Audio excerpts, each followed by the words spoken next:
the past few weeks, our focus has been on looking at case study research, and we talked about how to do case study research. Today, we'll move on beyond the case study research to look at how to collect data for qualitative research.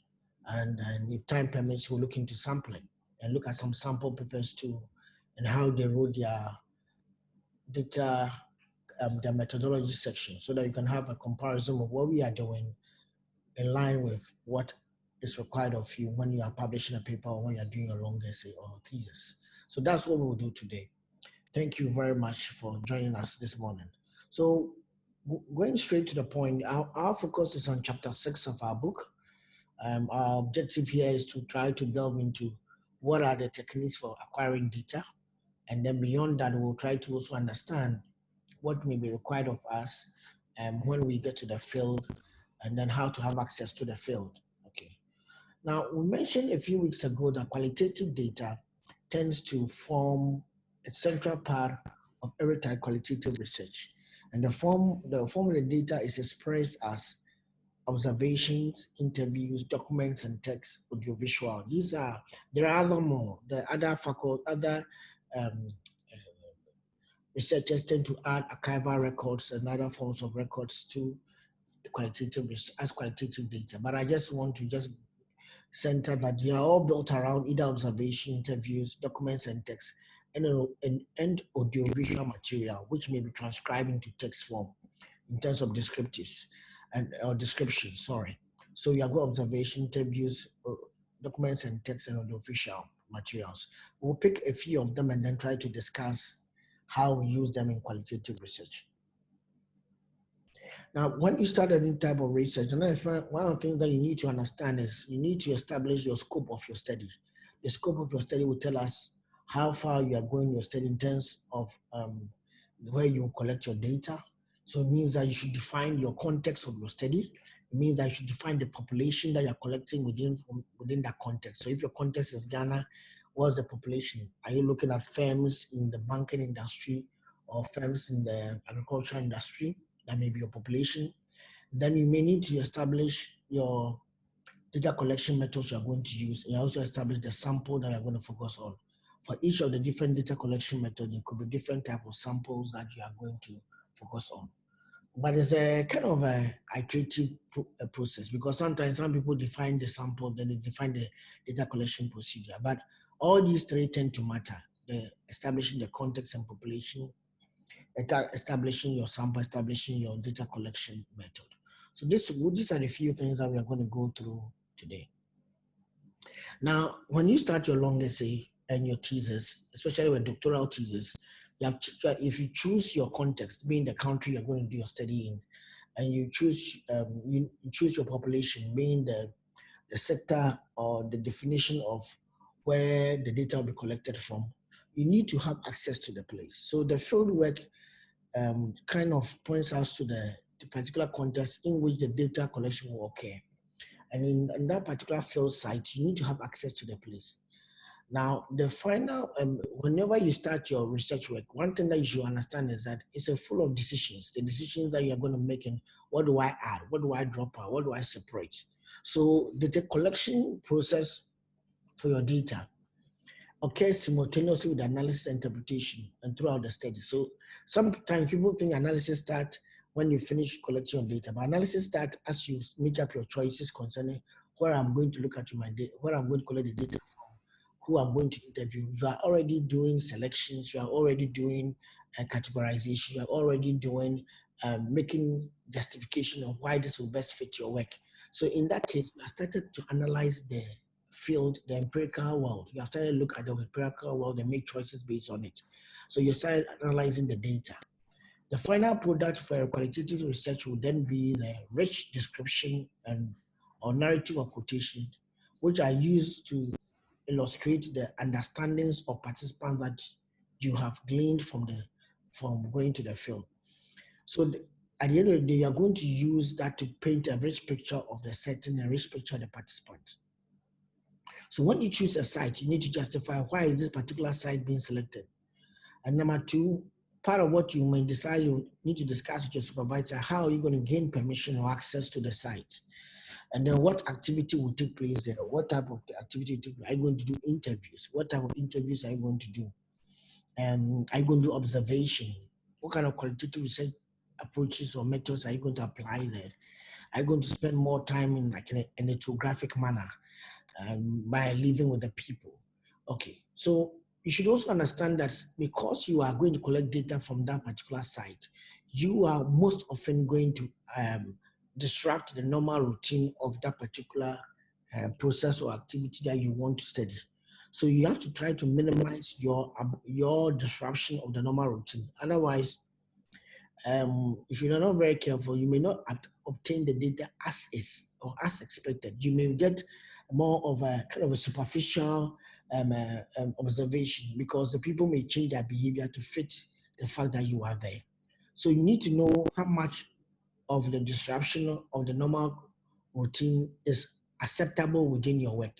Some people go to a particular field for observation, and they don't declare. Others also declare and make the owner or the respondent know that they are there, but they give them the necessary support or freedom and understanding that they can go ahead with the activities and they are not going to interfere. Others also tend to participate. There are many research approaches that exist that have different styles of working. So you need to understand what are you doing. If you are doing action research, which means that you're going to participate in the field work that or the field activities, then that one has to be made clear. But if you are just doing case study in which you're just going to study and observe them and go away, then you need to also let us know or let the potential respondent know what you'll be doing within that field of study. Okay. And then sometimes the duration and the frequency of the observations. Yeah. Usually, when you are going to the field, you get a letter from the University of Ghana coming particularly from your department, which may be requested at the head of department's office. And sometimes some supervisors also give their own letters. That will take you to the field so that it can introduce you as a student of the University of Ghana who is carrying out this research. Quite a number of institutions tend to require this letter because it tends to show that the person that is currently being requesting for data is seeking to use it for only academic purposes only. And this is the person's supervisor. And it kind of gives confidence to the potential respondent that this data will not be used for any other thing apart from the academic work it has been collected for. Okay. You may also have to collect ethical clearance, which may come from in the University of Ghana, for example. You may have to, there are processes for you to get it. So you may need to inquire from your department. But I know that you can apply from ISE. Um, um, so you can apply for ISE and then there's an application. I think the application process is free. So you fill the form, you get a letter of support from your department, and then you submit it. And when you submit it, a committee will look at it and consider whether the ethical considerations that pertaining to your work are kind of have been well addressed, and what kind of measures are you putting in place to make sure that the no ethics the ethics that of research are being adhered to, and nothing is being breached, especially if you are collecting sensitive data from patients, especially those in the medical or healthcare related topics, or if you are collecting data that's sensitive to maybe an institution. What measures have you been put in place to be able to safeguard the data and use it appropriately? And what ethical perspectives or considerations are you taking into account within your study? So these things come up as you are going, and I'm hoping that maybe as the time goes on, if we have time, or maybe later on, the business school could organize a session on ethical considerations and research so that the process is well explained to students. I think I'll try my best to see if we can organize one later on in the year. Most of the time at this stage in the first year, it doesn't seem to be much concern to you. But as you get to the second, third, and fourth year, it becomes concern. And for those of you who are doing topics that may dwell on healthcare, collecting data from children, collecting data from patients, sometimes graduate school will ask you categorically, or even your student examiner may ask that, where is your ethical clearance in collecting this particular data? Okay. Now, so let's take it one by one. So the first approach that I would like to discuss is interviews. Interviewing is used to gather information in the subject's own words from which insights on their interpretations can be obtained. Subjects are encouraged to express their feelings, experiences, and beliefs concerning the phenomenon under study. There are a number of different types of interviews. We have got the structured interview, unstructured interview, partial interview, semi-structured. I tend to advise to students that the different types of interviews are tend to be on a continuum. On one end, you have unstructured interview, and on the other end, you have got structured interview. So within them, you have got different variations of structure within an interview process. So the unstructured interviews are often exploratory on a topic. They have an open agenda, an open, flexible, no structured format on impromptu questions. So we have a topic we want to discuss, and we begin to discuss on that. Then you go to partial interview, partially structured. A topic is chosen, the interviewer is or respondent is identified, but the questions are formulated. So the person who is doing the interview, that's the interviewer, has the questions formulated to respect to the topic, which the question may be guided by the research methodology and the research question objectives and the research framework or variables he's trying to research on. So, but the order of the interview is up to the interviewer. So you can start from question 2 and come back to question 5 and go to question 1 and come back to question 12, depending on the what the person is able to ascertain in terms of or understand from the environment in which collecting the data. For example, you may enter into a room and you may be talking to the person that you want to collect data from. And as soon as you finish greeting, the person may say something that will take you question 15 instead of you starting from question 1, because you may want to start from there. But he's already mentioned, oh, I'm happy to do this study with you on maybe corporate governance. But our company, since we began having these issues, they realize that maybe we have to jump to the challenges of managing corporate governance in the institution. Then you come back again. So sometimes these things happen in the field that you may go in with your topic, the questions are formulated, but the order may be up to the interviewer. As you yourself are able to read the progress of the interview, realize which questions are more relevant to be asked and which questions are less relevant to be asked later. So the questions are open-ended, the responses are recorded nearly verbatim and possibly taped. But if you're going to tape, you need to tell the interviewee or the respondent that you are taping. Okay, then you have got semi-structured. Semi-structured means that the questions and order of the presentations are determined, and you stick to the order of the presentation. So you have a progress that you have got section A, section B, section C of your questionnaire. You start from A, you progress to B, and go to C. But doesn't mean that you don't bring in impromptu questions. In case you are interviewing the person, something comes up, there's an epiphany upon an issue, you could also ask even though it's not on the questionnaire. That's why you say semi-structured. So the questions are determined, the order of presentations are determined, but we allow other questions to come up when we realize that an issue is being discussed that tends to be relevant to the other questions. Okay. So from there, we then go to structured interviews. Structured interviews, now we are getting to where there's total structure. So structured interviews means that we are having the questions in order predetermined and the responses are coded by the interviewer. So when the person responds, you don't write what the person is saying, but you write a code in which it will be better understood by you. For example, I ask that, where do you stay? Where do you live? And the person responds, I live at Medina. So instead of writing Medina, I write Greater Accra region, or I write the name of the district. So I ask again,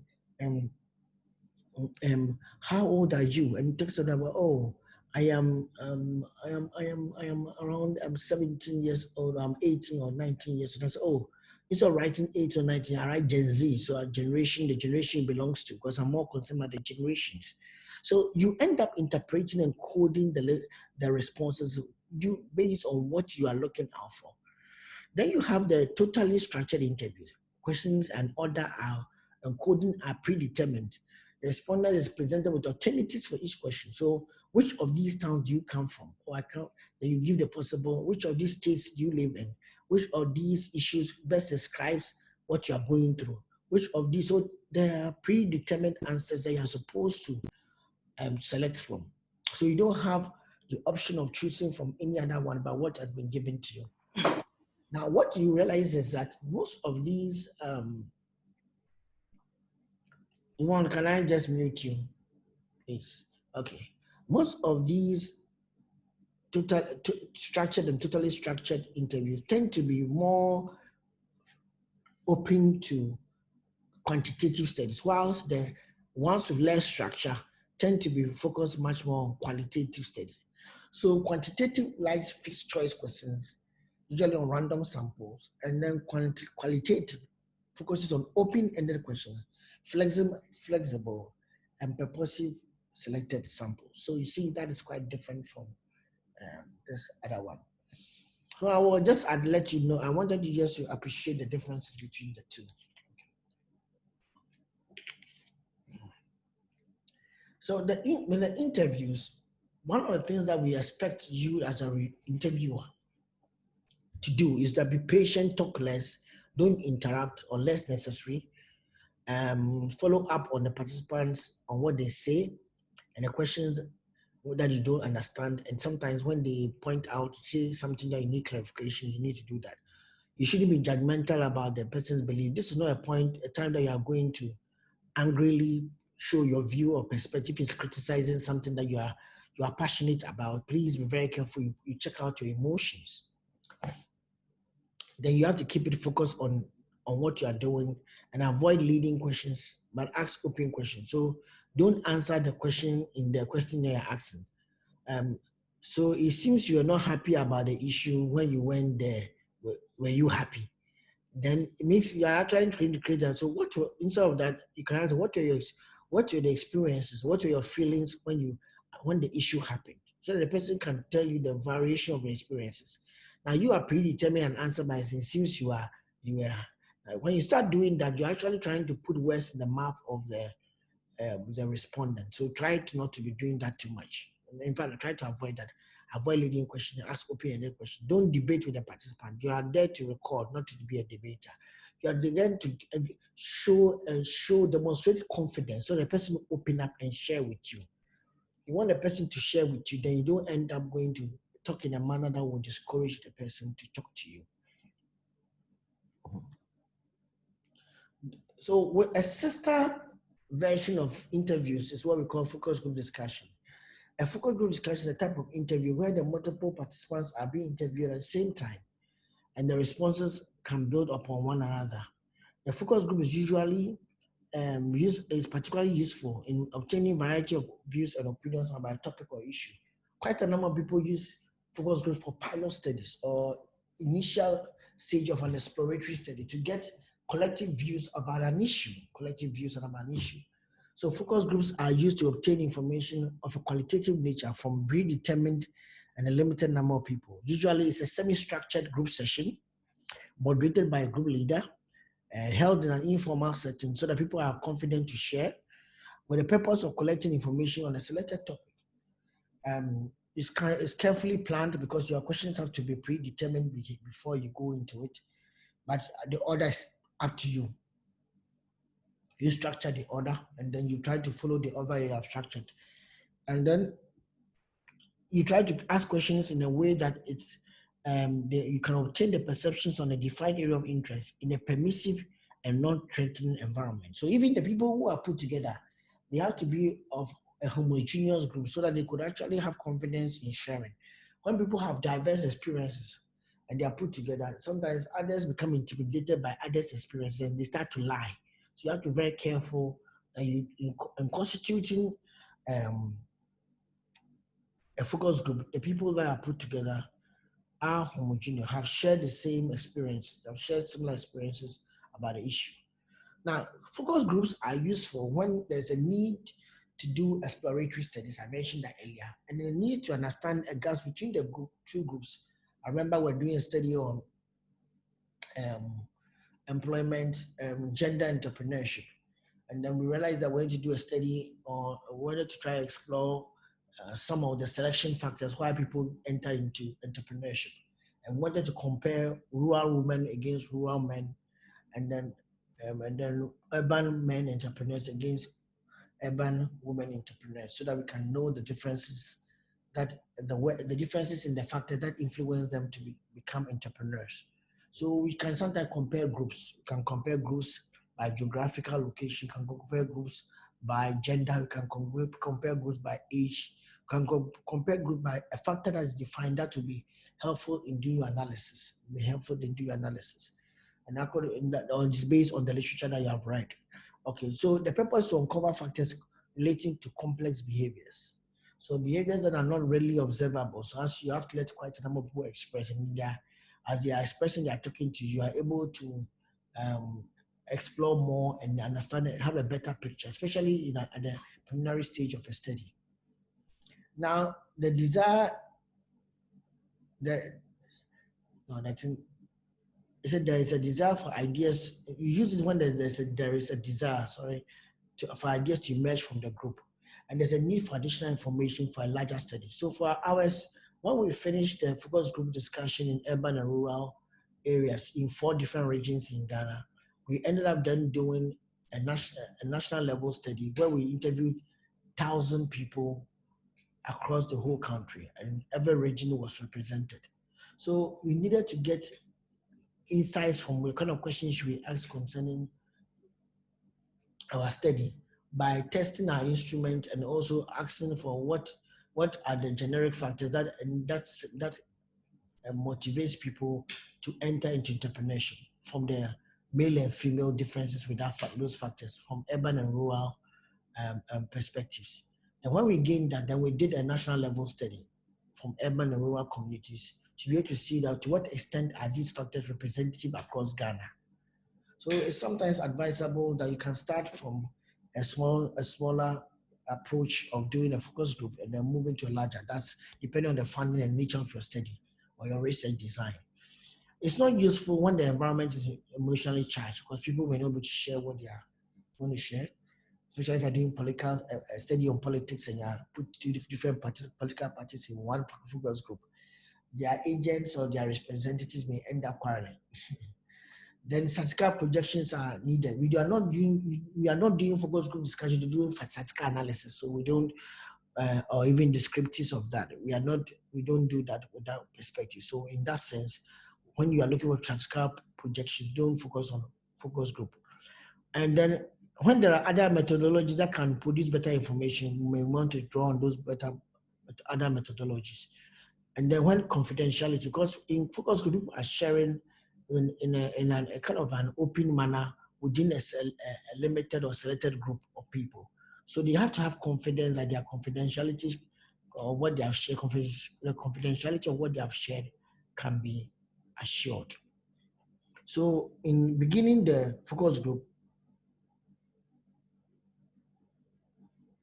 one of the things that you need to realize is that you need to gain access to the people and get their consent that what they are doing, what you are inviting them into, they are willing to participate in it and share. So you start by trying to invite people into it, and then you let them sign a consent form. It's very important that they sign a consent form before they join the focus group discussion. The procedure could take 1 or 2 hours in terms of the interview, but the general rule is to plan for less time than you tell the participants. So you may end up saying that I'll use 1 hour, but in your mind, you may end up using 40 minutes. Okay. But what is also advisable in focus group is that you have to define the groups that you want. What are the differences between the groups? Are you doing the groups of the same gender, and or are doing groups? The issue is not it's not gendered, or it's not have a gender perspective. So you can make both genders in the same group. You need to make these decisions. How many groups are you going to have so that you can do good comparisons? For example, if you're doing a study on students, are you going to put the different people, the students in different departments and different academic years or level of study together? So those in year one as against those in year two and those in year three and those in year four. So you need to know what you want to do in terms of formation of your groups. What is the definition of a group within your study? And is it because of your unit of analysis? Our study will focus on gender differences in factors that influence um, entrepreneurs to become entrepreneurs or select them into entrepreneurship. So we need to know the differences between the gender, and also need to know the difference between urban and rural. So that defined how our groups were going to be formed or structured. So please, you need to know how you're going to structure your groups. Then you should also know how many people are going to be ideal for being in a group. I recommend, and most of the literature also recommend, that having a group of 8 is good, especially if there's only one moderator or one interviewer, because it's very difficult to manage a larger group when you're all talking. And when there is about 6 to 8 people, each person could have an equal chance, opportunity of talking. So let me just give an example. So you have about 3 questions, and every question you are giving 5 minutes to each person, and there are 6 people. So if 5 minutes, the first round, everybody gets 5 minutes to talk. The first round then gives you how many? 5 times 6, that's 30 minutes of conversations. If you go to 3 questions, by the time, so 30 minutes will then give you how much? 90 minutes of conversation. So that lets you understand that there's going to be a lot of people who are there's not going to be a lot of time to just factor into capture even 6 people over 3 questions. 6 people over 3 questions. Then what about the rebuttals? What about the open questions that may show up? These things can come up at any time. So please, as much as possible, when you are doing focus group discussion, keep that in mind, that these things can come up in a way that it could actually influence the type of study that you are carrying out. Okay. So focus group discussion will always try to focus on a select number of people that you can be able to interview within a group, that you can be able to interview within a group, that you can interview within a group. I don't know whether any of you have engaged in such an activity before, but please, if you have a question, you can just type a question and I'll answer. I would like to take questions on these. Now, one of the things that you do in focus group is that you need to know how to structure how you produce the questions and get people's input. That's the input of the participants into the study you are trying to do. Input of the participant into the study you are trying to do. So you may start with a round robin question that will draw them in to answer. But you should have also introduced everybody, the people involved in the study before you start the study. Now your objective here is to make sure that everybody understands that we have got similar experiences and we are trying to learn. We have got similar experiences and we are trying to learn. So that's one thing that we will try to establish when we are starting a focus group discussion, that the people who are here have got similar experiences and we are trying to learn from them. Okay. So we want to make sure that the general rule is that the groups are homogeneous in terms of prestige and status. I remember I was telling my students that if you're doing a study on housewives, you have to be very careful that in the mix of your housewives, you know where you are picking them from in terms of locations. Housewives from maybe Trasaco will have a different perception of what a housewife is than housewives coming from maybe a rural community in Accra or outside Accra. So if you are mixing them together in your study, keep that in mind. Okay, keep that in mind. Now you end up selecting the sample in a more of a purposive sampling, which we'll talk about later. That means that people are selected to fit the purpose of the work. That means that they should have had experiences so that they can be people who can give relevant information to a study.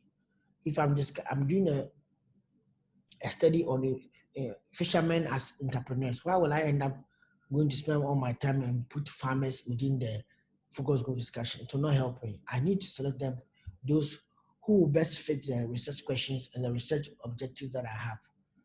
Okay. So how do you start? You start with a round robin question that everybody will answer. Then you move on to the background. You give us the background in order to relate to people. People can relate with what you are saying and in relation with others. So people say that, okay, for example, I will in an entrepreneurship study, I will ask a question like, how did you get into this and how long have you been in the business? So that will help them to relate. Oh, I have been in it for 6 years. I began because my mother introduced me to selling wachi. Oh, I have been in it for 5 years.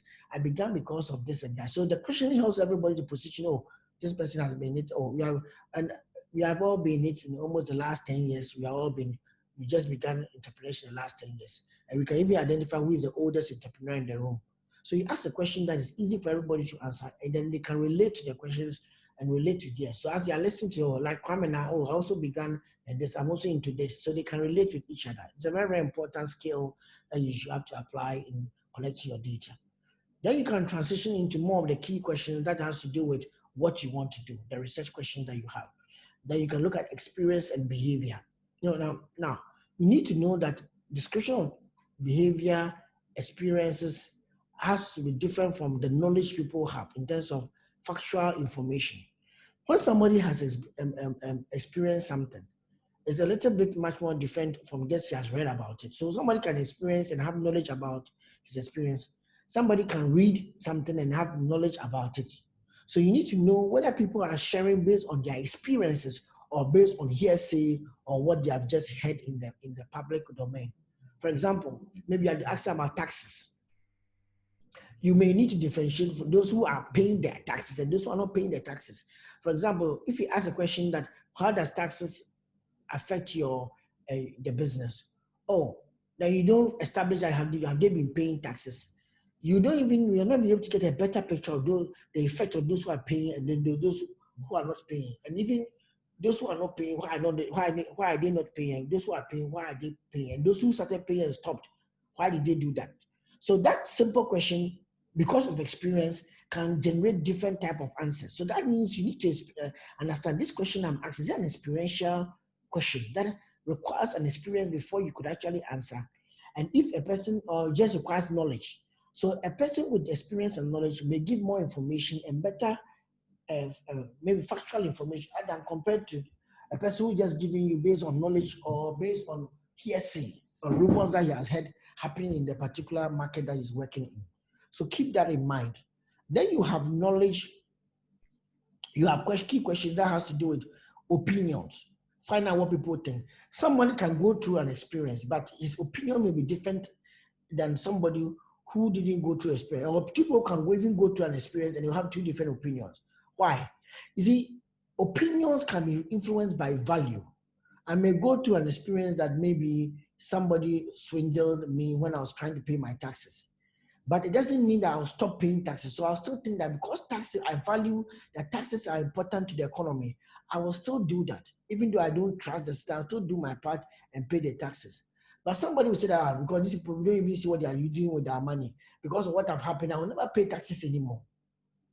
So we can go through different things, but our values can influence our opinions about the issue. So even though we are going through the same thing, the end result and our viewpoint at the end of the result could be different. So don't end up thinking that a person's experience will define his opinion. It can inform the opinion, but that will not define in totality his opinion. Will not define in totality his opinion. Somebody can go through something and now still regret. Somebody can go through the same half of the same thing, a little bit of it, and regret. Okay. Then you also have the bringing closure to the discussion. So after you have finished the study, you may want to round it up and then maybe even sometimes go through the viewpoints that you have said that, oh, we discussed this and I think the general consensus is this. We discussed the general consensus is that. We discussed this, the general consensus is this. Just to reflect on whether people have got new views on the issue. Another thing I've also experienced is that if you know your interview is going to take more than 2, maybe even an hour, even sometimes more than 30 minutes, it's good to give breaks for the people to relax a little bit and then come back again and answer your questions. Otherwise, they'll get tired and fatigue will affect the way they answer questions. Especially, I remember I was doing a focus group discussion. I got sometimes somebody asked, they say item 13. I realized that the person has reached a stage that he is hungry, he wants to eat. And we didn't have item 30. Rather, we had an envelope, 50 Ghana for your 50 Ghana cedis for your transportation, 50 Ghana cedis for lunch. So, and I had mentioned it at the beginning, but that person came late. So whilst the interview was going on, he got to answer, was there any item 13? Is there any lunch for us? Then I had to then come back to explain that, oh no, we have some envelope for you that will cover you up. And even the envelope became an issue because people were arguing that 50 Ghana for transportation depends on where you're coming from. I'm coming from a further place. I need more money. So at the end of the day, we have to now look at where people are coming from to be able to justify how much we give to them. So please note that these things come up, and those money issues can even affect the way people respond. When they realize that there's no support for them and there's no even water for them to drink, you are not welcome them very well. They are not very confident in what they are doing. They will not give you the answers. Then there's also the perception of people coming there thinking that you are the solution maker, you're a solution provider. For example, you are asking questions on sensitive issues on policies and implementation of those policies within a community. And then people think that in answering the question, you are representing your government or a political party that can go and make change to the issue. So as they are responding to you, they are trying to tell you that, oh, go and solve this problem for us, go and solve this problem for us. And you have to try and make sure that you let them know that you may not be the person who can solve it, but you can pass their views to the next person. I remember in one particular town in Ghana, they asked us categorically that the last group that came, they came to do a similar interviews and they never brought change. Change has not happened.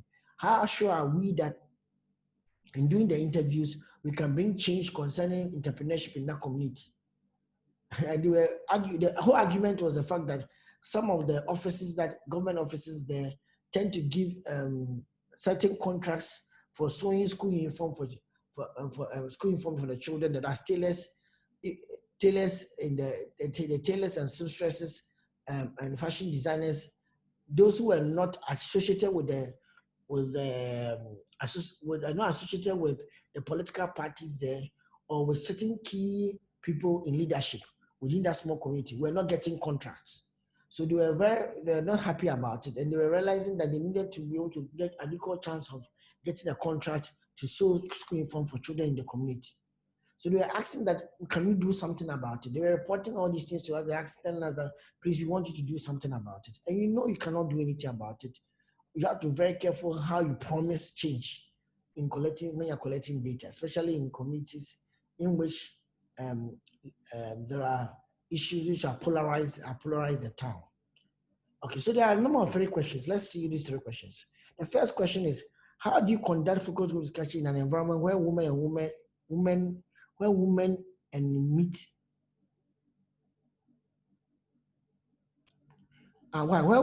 men don't meet? I don't get this word. Where women and men don't sit at the same table. Is gender perspective relevant in the research? This one is up to your study. If you know that the women and men don't meet in it, so you respect the community and then separate, you interview the women separately, you interview the men separately. Why would you want to combine the two when you know that this will polarize an emotionally charged environment? You are supposed to avoid that. So, and especially if you are doing a study, your objective is to collect data. So if you know something will create an emotionally charged environment, don't even try to that issue. Don't create that scenario. Prof, can one maintain the same focus group after the pilot study for the main study? No. In fact, I would advise you not to do so. It depends on what you are doing. If some people don't do focus group because of pilot study, they do focus group as a part of their main study. That's different. But if you're doing a focus group because as a pilot study, then you don't go back to the same place or the same people to involve them in the main study. It's not advisable. You choose a different set of people to involve in the main study. Choose a different set of people involved in the main study.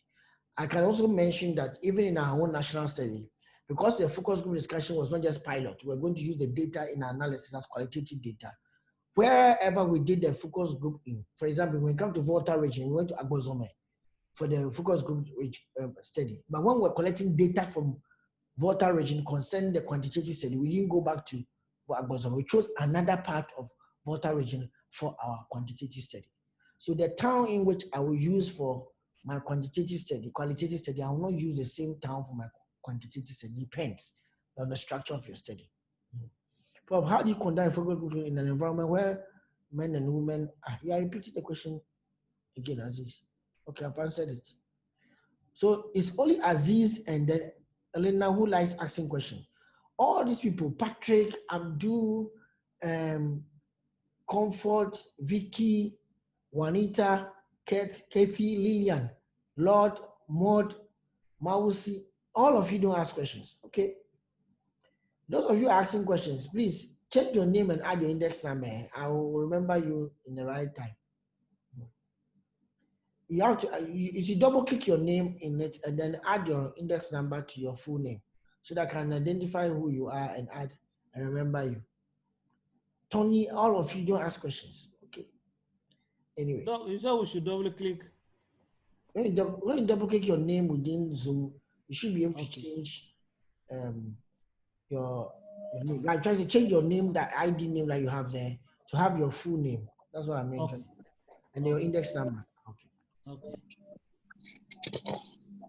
Mm, Yvonne, you don't ask questions. Always I have to call upon you before you ask questions. Okay. So let me continue. So the next thing that you see is observation. Observation, there are different types of observation. There is a participant observer in which the observer engages fully in the activities being studied, but it's known to the participant. So it's like my TA sitting in my class and you know my TA and you know that he's there. He's a participant observer. The researcher gets permission from the teacher to sit in the class and make observations over a semester. That could be a participant observation. And then he will not try to interfere with what is going on, but he wants to immerse himself into the settings so that he can hear and experience the subject's daily life and be able to capture those experiences. Okay, so that's one of the things that one of the reasons why a person will do that. Okay, then you have got unobtrusive or non-participant observer. The researcher watches but does not participate in the group activities. So this one too, you have gained permission, but you are watching, but you don't interfere. You don't, when I say don't interfere in this matter, is that you don't even participate in it. The other one, you participate, you can sit in, you can even answer some of the questions, you can talk to students. But this one, the researcher doesn't do anything, just observe. And then, but it doesn't participate, non-participant observer doesn't participate in the group activities. The researcher conducts a number of interviews with the teachers in the school after that. So you after observing them, they can just do his interviews. Then naturalistic observation, the observing, it means that you're observing the individuals within the environment in which the variables that in which they are natural, which is their natural in the natural setting. So you are observing students in the classroom in which they are being taught quantitative methods. So and you are studying quantitative methods. So when you go and sit in a quantitative methods class and observe the students in the quantitative methods class, and you don't actually manipulate any other things, you are also doing naturalistic observation. So sometimes your non-participant observation can be naturalistic, or especially when the observation is taking place within in which the natural setting. So you know that this is the classroom, this is the group that always meets for quantitative methods, and they meet in this classroom between this time and this time. So you actually make sure that all those variables are the same, and you go there and you go and observe them. So in the natural environment in which it takes place, how it takes place, you are observing them. Now, this is different from a simulated class. The class takes place, the original class takes place on Wednesdays. And you tell them that you should simulate the class and put it on Thursdays. And then the time is 2 o'clock to 3 o'clock. You say we should put it at 9 o'clock to 10 o'clock. Now, all these variables can change the number of people who can even participate in the class. It can change the setting of the environment. So the students may not behave the same way as is, or not all the students may even be there. So that gives you a different dynamic different types of issues will happen. Or there are differences in the setting, which is in the natural setting, the natural time, as compared to the new setting, which is simulated. So in the naturalistic observation, objective here is to try to observe people in their natural settings, how the event occurs or the phenomenon occurs in real world. Covert observation, the researcher disguises the identity from the participants, and then it does the interview. So this one has ethical issues because you end up interviewing people and they don't know who is interviewing them. and then they are being being recorded. But in business practice, this is done.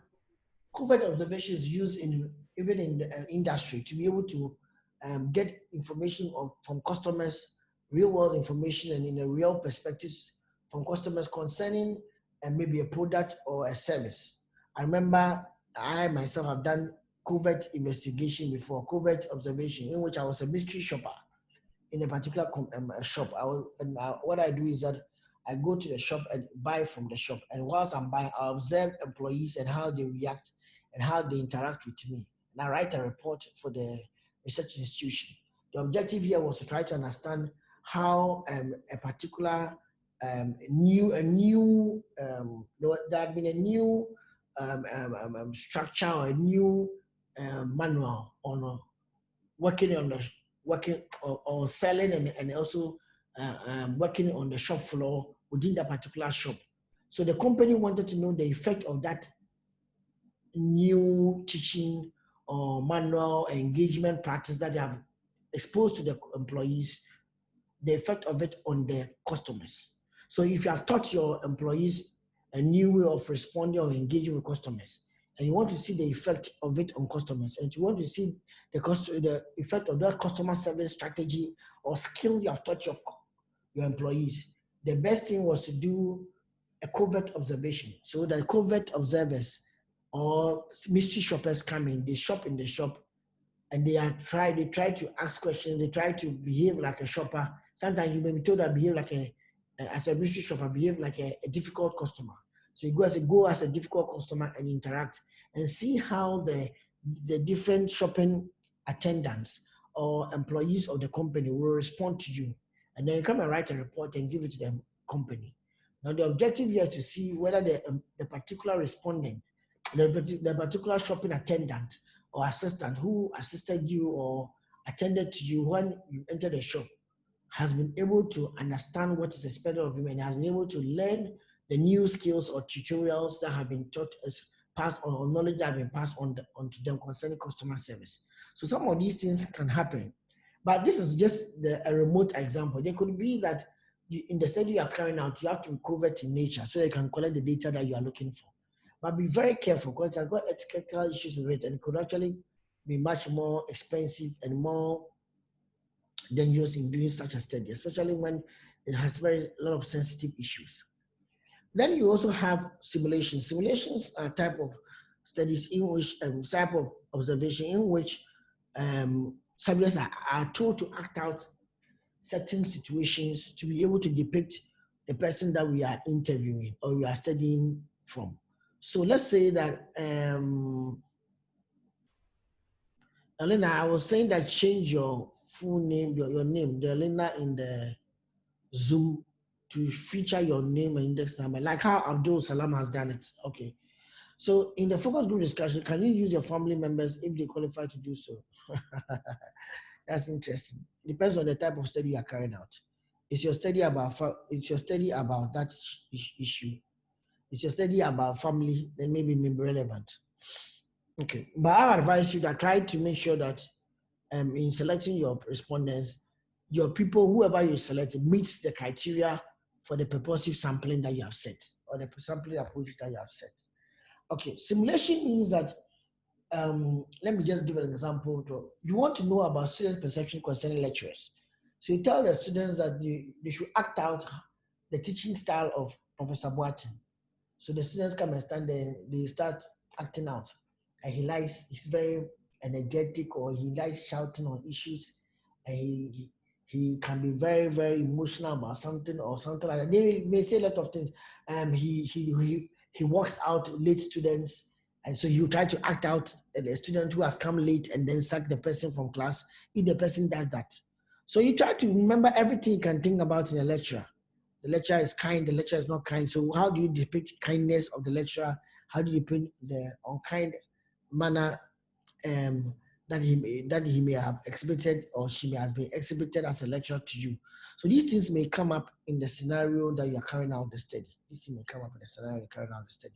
So you may tell the individuals to act it out. Act it out. Let's see how it is.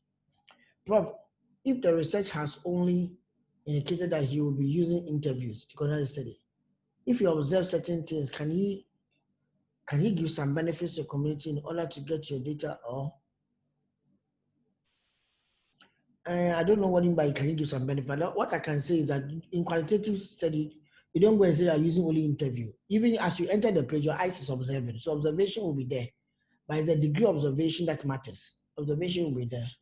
Qualitative study tries to capture things in this rich natural setting. So as you enter the natural settings and you start collecting your data, you start collecting it as your eyes start seeing. The matter is what are you recording? So sometimes you collected data, but you didn't record the data, so you can't remember. But after the data, you collect it, whether you like it or not, in terms of observation. You go there to the field, you start observing. Then you also have another question that says that, okay, which are the numerous protocols for data collection or data collection type are likely to recommend in the research reporting in the PhD setting? All of them. All of them are likely to be used. There's nothing like this one is not important, this one is important. So all of them are likely to be used. Okay. Okay. So now let's look at some of the quantitative approaches that sometimes comes up because some of the time you'll be doing mixed method approach. So the first one is survey, and that's the most important one that I can talk about now. So survey means that a questionnaire is used to collect answers from a sample. So the sample has to be defined. So Kellinger defined survey as a research study on a large and small populations by selecting samples chosen from a desired population to discover relative incidence, distribution, interrelations, or even causality, can even find causes or something. The ultimate goal of a survey is to learn about a large population by surveying a sample of the population. So you cannot survey all of them. You need to talk to a few of them. Okay. Now, those of you who are asking questions and putting your ID, I said that change your full name and add the ID to it. I didn't say that write your ID in the questionnaire. As a non-participant observer, how do you control the direction of the observation as it can be diverted from the topic of observation? That is how it is. You are right. You are very, very right. Come on. You are very, very right. So that's why you are observing. Rich settings, the rich interpersonal nature of the study is what comes up. You end up just sitting down to observe. Some information be relevant, some information not be relevant. So you end up taking some out and then bringing some in. So you be doing selective in what you report. But as for the thing, it will happen.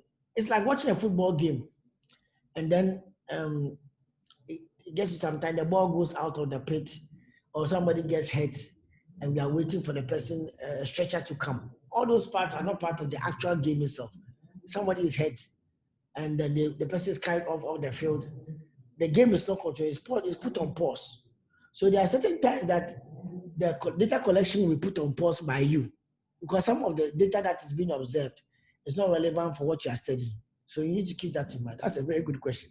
It's a very good question. Okay. So in the survey, we can use different approaches. We can use a mail administered survey. You can use that is cheap and slow in terms of the response rate. Because you have to mail each of the surveys manually, like go there and mail it by post.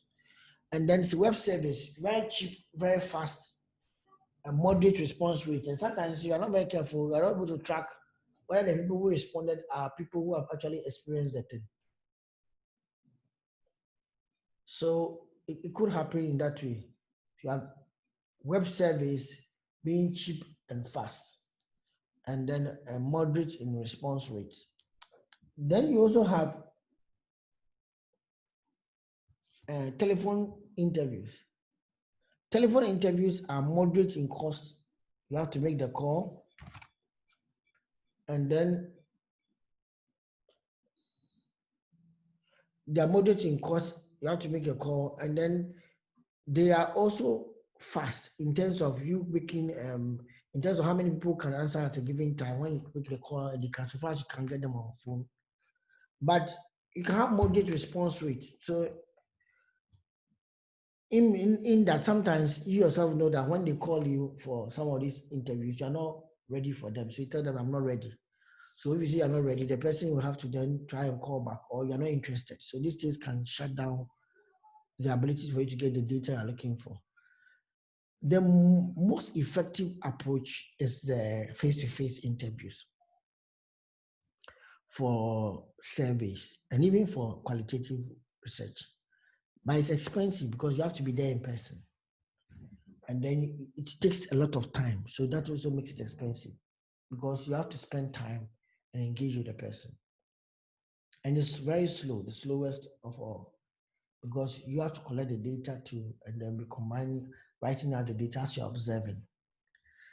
But it has the highest response rate because you can get a respondent if you can get the respondent and then sit down with the person and the person can give you answers to everything. But with telephone, web survey, and email survey, they can just ignore the question and say, oh, I want to answer this one.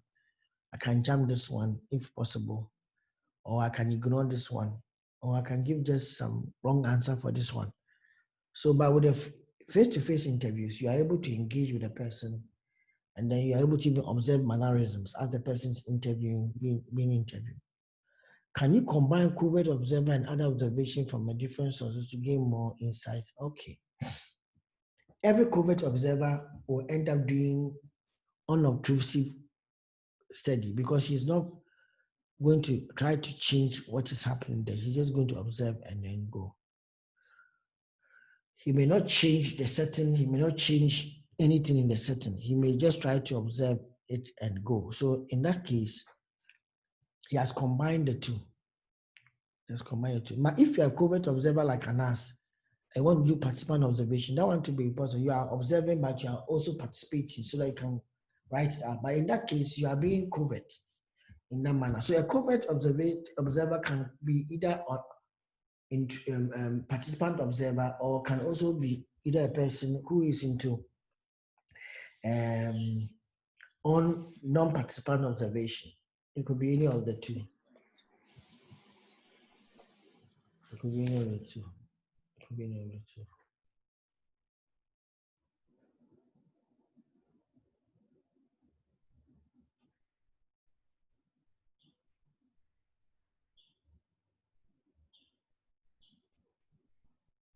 Okay. So now let's continue.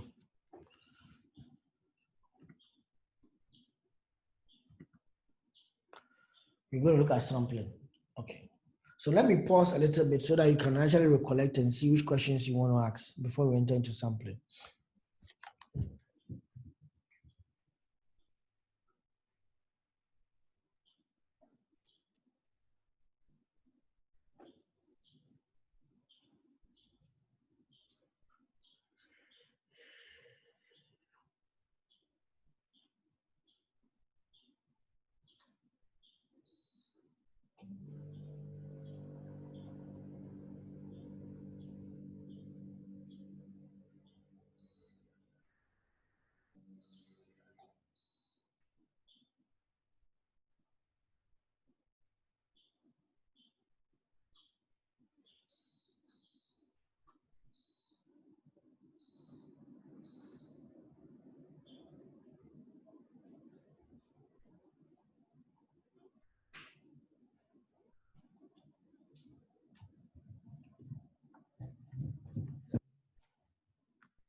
Um, Mouse, you say I skip your question.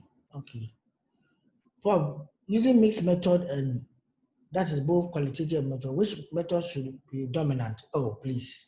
This question you should know the answer yourself. It's about your study. There are different types of qualitative studies and mixed method studies. You have got the sequential mixed method, you have got the parallel mixed method. So you should know what type of mixed method you are doing. And it's in the book, so you can read about that. And it's not about one being the dominant over the other. You have to know what each of them is answering. So what is the objective of each of them? Sometimes question one can be answered by qualitative and question two can be answered by quantitative. Or you can be one question and both of them is being used to approaches being used to ask the same question so that one will support the other. So please know, or you want to compare the findings from the both.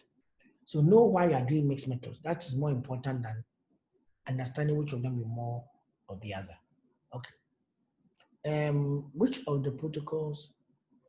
Okay. How about the issue being studied is so sensitive that you cannot directly interview, but rather present it differently? You may be tempted to let the people think you can give some benefits to the committee in order to get your data. Okay. Hmm. It's possible. What you are saying is possible, Mousy. Hmm. But be careful of what you go and promise. I won't advise you to go promising anything because it could affect your. For you, I do a PhD study. Be careful of what you go and promise because you may not have the funding for it. But when you finish, you're doing consultancy. That one, you have got a lot of things you can do. Anyway, what you can sometimes say is that we'll pass on our comments to the people who may be helpful in addressing the issue. Okay, so Victor, in this era of coronavirus, do we still have to encourage the use of face-to-face interviews? Wow, powerful question, very important question. Now you can do Zoom-based interviews, but do video so they can see each other. Then you can observe mannerisms. But then you are putting more cost on the interviewer to respond to it. As for what you are saying, it is true. Coronavirus era has affected the way research will take place. In fact, from now, when people are going to do research, I think they'll be much more cautious of the environment they do the research for. That's one of the reasons why I think you've heard that the census may be held, may be postponed in Ghana for some time. That this year's census may be postponed to next year. Please, Prof, it seems that some of our challenges, our students are having challenges to be admitted. Oh, sorry. 4 of them. Okay, then. Thank you very much. I was looking at the number. We are 40 in number now, so I thought everybody was here. That's why I was not looking at the admitted. Okay, thank you very much. Kuma, Prof, for focus group, what is the good number? Oh, I mentioned that. The good number is between 6 and 8. So it was on the slide. So let's look at sampling. Just on the slide. Okay. Whether group number, the small number is more effective. It's more effective in you interviewing and managing them. But whether they're effective in them answering, it depends on the experiences that people have in terms of their value of understand or their level of understanding of the issue and the value they can contribute to what you are discussing. Okay.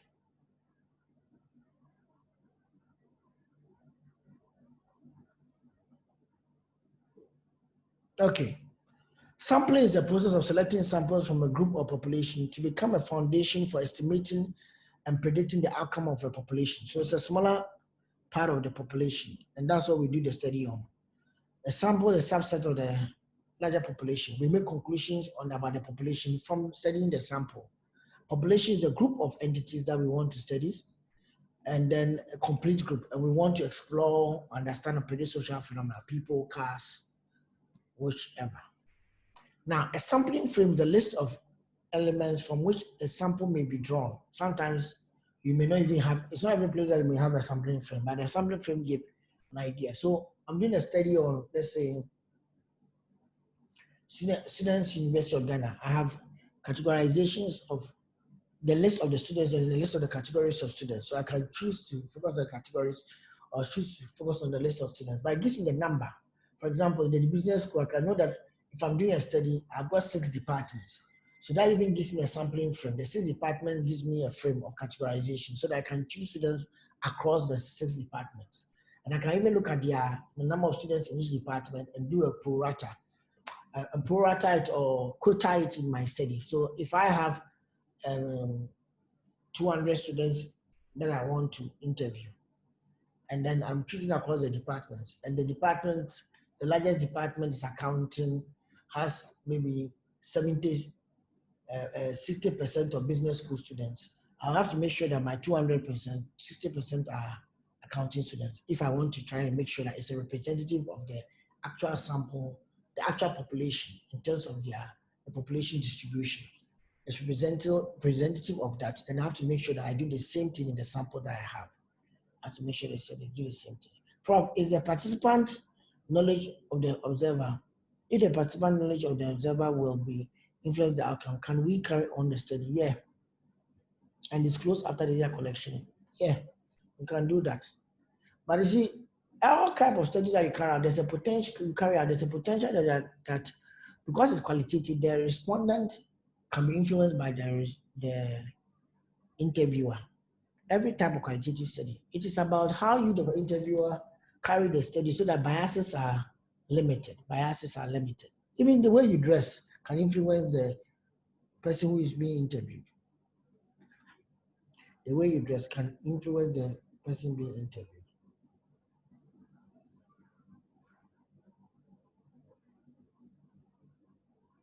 Okay.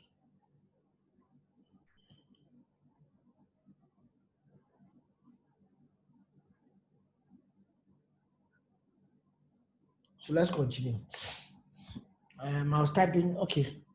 Prof, what do you think in a situation where COVID observer is given a vital indicator by his verbal and his non-verbal communication? Anyway, okay, we'll look at that comfort. A list of elements from which the sample may be drawn from. So the list of students in the class given to me by Yvonne is a working population, but it can be, you see, the working population is just giving you an idea of the students, the number of students in the class. But if, for example, the list is generated by Yvonne on the day of, let's say, today, and today I have got 38 students online and there are 44 students. That list of 38 is my working population because that is the access, the one I have access to today. So if I'm conducting an interview today, I only have access to only the 38 people, but the actual list is, the actual population is 40 something, 44. But because Yvonne gave me 38, I'll be using the 38 as my working population. So we also say the working population is your accessible population. The population can be there, but it's not everybody is accessible. What is accessible to you then becomes part of your working population. So only 38 are accessible to me today. So that's my working population. Okay.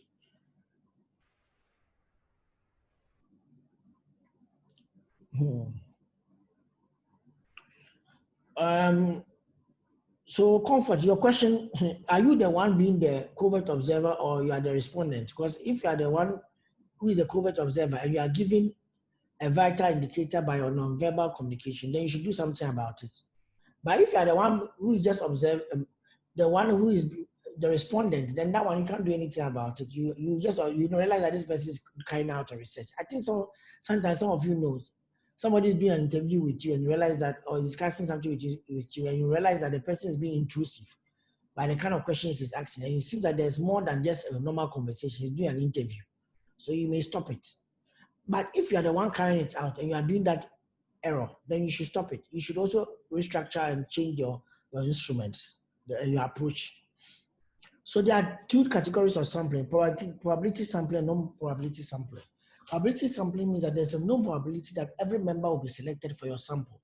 But non-probability sampling means that there is an unknown probability of selecting each member of your sample. For example, for probability sampling, if I throw a die, there's a known probability that one out of the 6 faces will show up, known probability, all things being equal. But if I just want to do a study on maybe, let's say, students' view on coronavirus, and I just step out into the street, and I can't know, there's no probability for me to be able to estimate. I can't know the probability of selecting any member because I'm on the street. It depends on what is happening today. For example, sometimes somebody goes to the mall in this state of coronavirus and realizes that there's nobody at the mall. And almost all the shops are closed. So the probability, you don't have a known probability in terms of the number of people you are going to meet. So that you can even calculate it. So in that scenario, we can't have a known probability in quite a number of um, um, sampling approaches in which you can't define the sample. You can't define the sample. When you can't define the sample, when you can't actually define the number of the people in the population, it's very difficult to know the, the, the, the probability of selecting a member from the population. So the population is diverse and it's quite large, or it can be very small, but you can't tell. I can't tell and predict what I'll see in town if I just go to town collecting data. So I end up using convenience sampling. Convenience sampling is as and when as I come across the people, if they fit my, if I could ask them the question. So what I can get hold of is what I will use. But doesn't, because I cannot define what I'll get hold of, it means that I don't have a known probability of selecting any member. So it's the known probability sampling. Okay. So most of the time we try to use quantitative studies are drawn to probability sampling, where qualitative studies are also drawn to non-probability sampling. But you can have a qualitative study that is also drawn to a probability sampling. For example, I have a class and I know the class are 40 students. I want to do a qualitative interview. Out of the 40 students, only 10 of them. There are 60% is male, 60% is female. I can be able to make sure that that's represented in my questionnaire, and I could actually use that one. Or I can still do 50-50. So I can get women equal chance of saying what they want to say and men equal chance of saying what they want to say. So that's what I will do. But in that case, I know that each person has 1 out of 40 opportunities of being selected. So I have a known probability in this scenario. But there are certain times that I don't have a known probability, especially if I'm doing snowball sampling. I don't know who can be recommended next. Okay. So, but you see, let's understand, why do we do sampling? We do sampling because we are trying to create a subset of the population. Listen very carefully. We do sampling because we are trying to create a subset of the population. Now, because of that, when we are doing quantitative study, and because we want to quantify variation, listen carefully.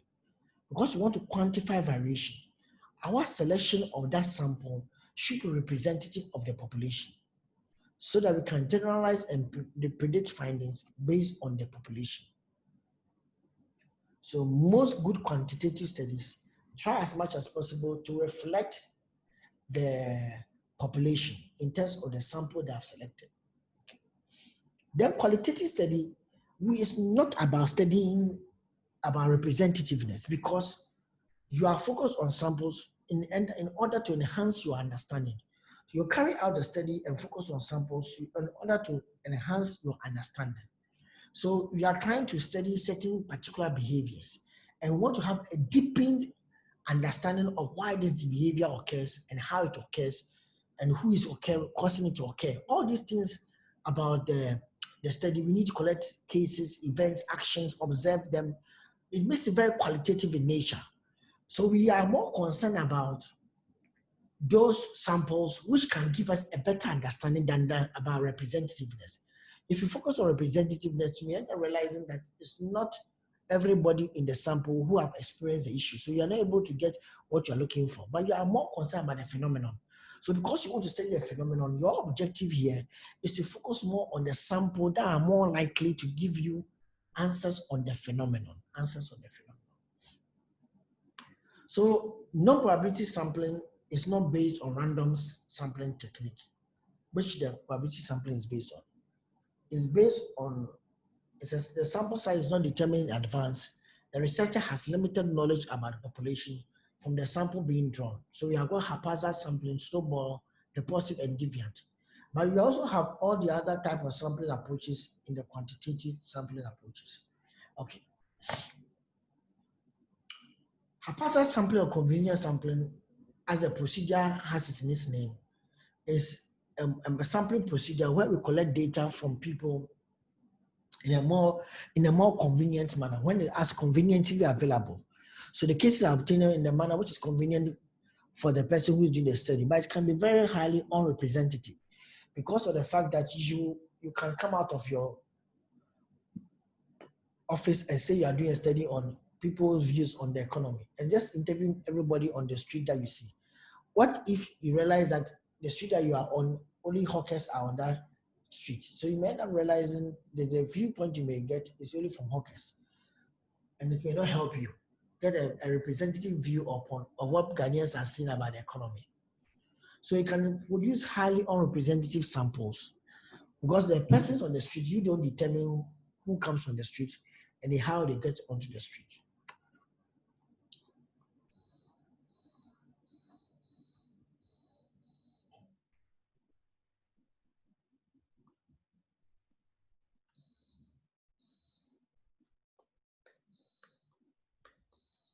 Okay. With purposive sampling or judgment sampling,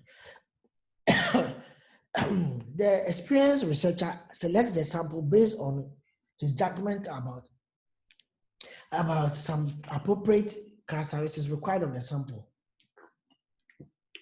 Now, this is often used in exploratory research. You select a sample or particular cases based for in-depth investigation, but you are trying to make sure that they have got characteristics that will best meet your work. So usually, those who carry out this research like to sampling approach, like to use it for people that it's very difficult to reach. So they have to be purposively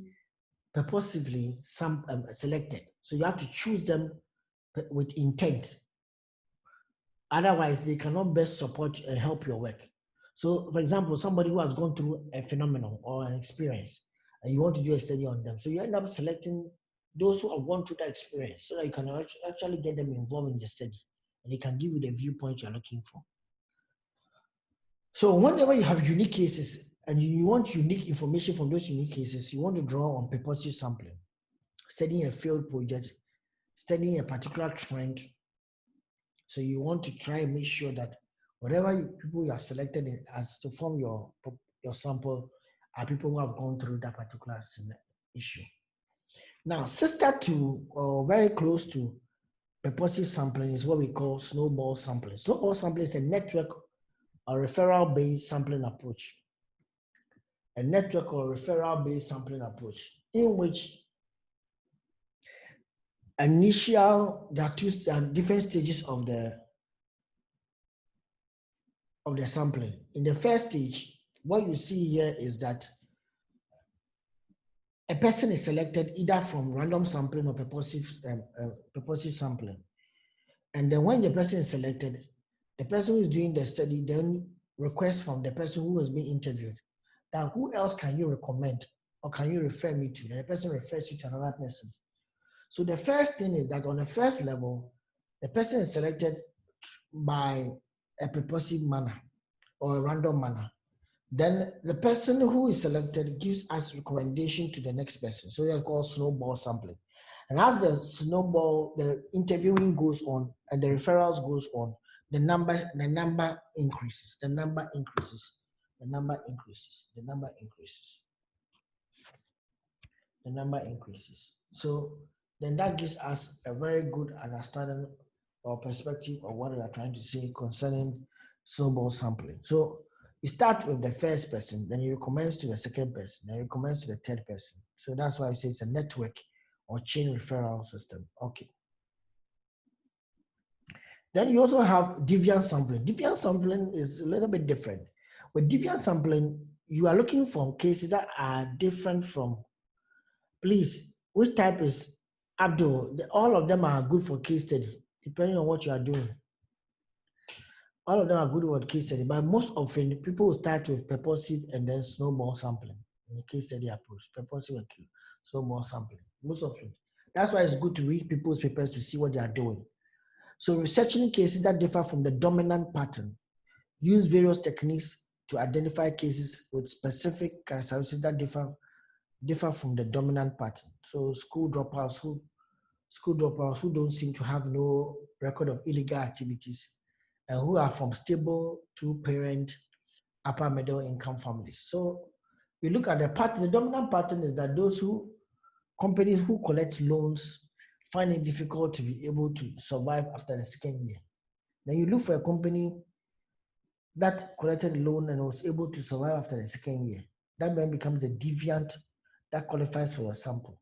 So in a deviant sample, there's a phenomenon you are studying, there's a dominant pattern of the phenomenon, but you want people who have been able to exhibit behavior which is different from the dominant pattern, which is an opposite of the dominant pattern, even though all the variables were expecting that it should go that way. So then that means that they become the deviant to the norm, and you select those deviants to the norm to carry out your study, so that you can be able to understand why that deviance happen. How does that deviance happen? How does that deviance happen? So you then have systematic sampling, random sampling, stratified sampling, cluster sampling. All of them are well explained in the book. With random, you are randomizing the number. So you end up selecting um, in a random manner the number of people, the students that you are looking for your study. So I can have one out of, if I've got 100 people and I'm selecting 100 people, I'm selecting 10 people. Each of them has an opportunity of 1/10 opportunity of being selected. So I end up 1/100. So I go inside and I select the first person. And he selected, I go inside, I have 99 max left. And I select the second person. I go inside, I have 98 left. And I select the third person. I will go inside. So in each of the cases, I use a random approach to select. So there are random tables that help you to do the randomization so that you make sure that you can end up selecting a random number. Then you've got systematic sampling. Then with systematic sampling, I think what happens is that a person may number all the people. Like in case you want to, out of the 30 people, you want only a specific number. So you can say that you are numbering the people, you want only 10 people. So you are numbering the people up to 3. So if you divide 30 by 10, you get 3. So you say 1, 2, 3, 1, 2, 3. Then after that, you number all of them 1, 2, 3, 1, 2, 3, and pick all the 10, all the first, or all the 3s. Then you can get your 10 that you're looking for. Then you've got stratified sampling. Stratified sampling, you need to appreciate that with stratified sampling, you identify the different strata that exist in your population. So what will happen here is that you may realize that you have a population of maybe in the University of Ghana, you have a population of, let's say, 22,000 students.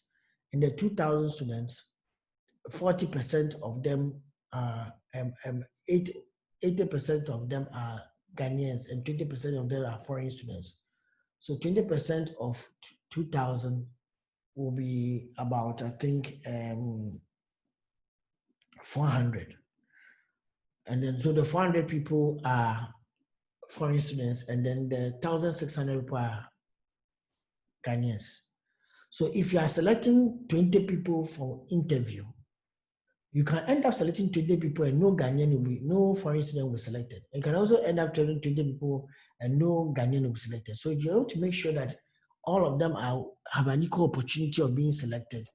You make sure that you're 20, you select 16 of them from the Ghanaians and you select 4 of them from the foreign students. So the Ghanaians are 1,600. You select 16 from the 1,600, whichever means you're going to select. And you select the remaining 4 from the 400 that also exist.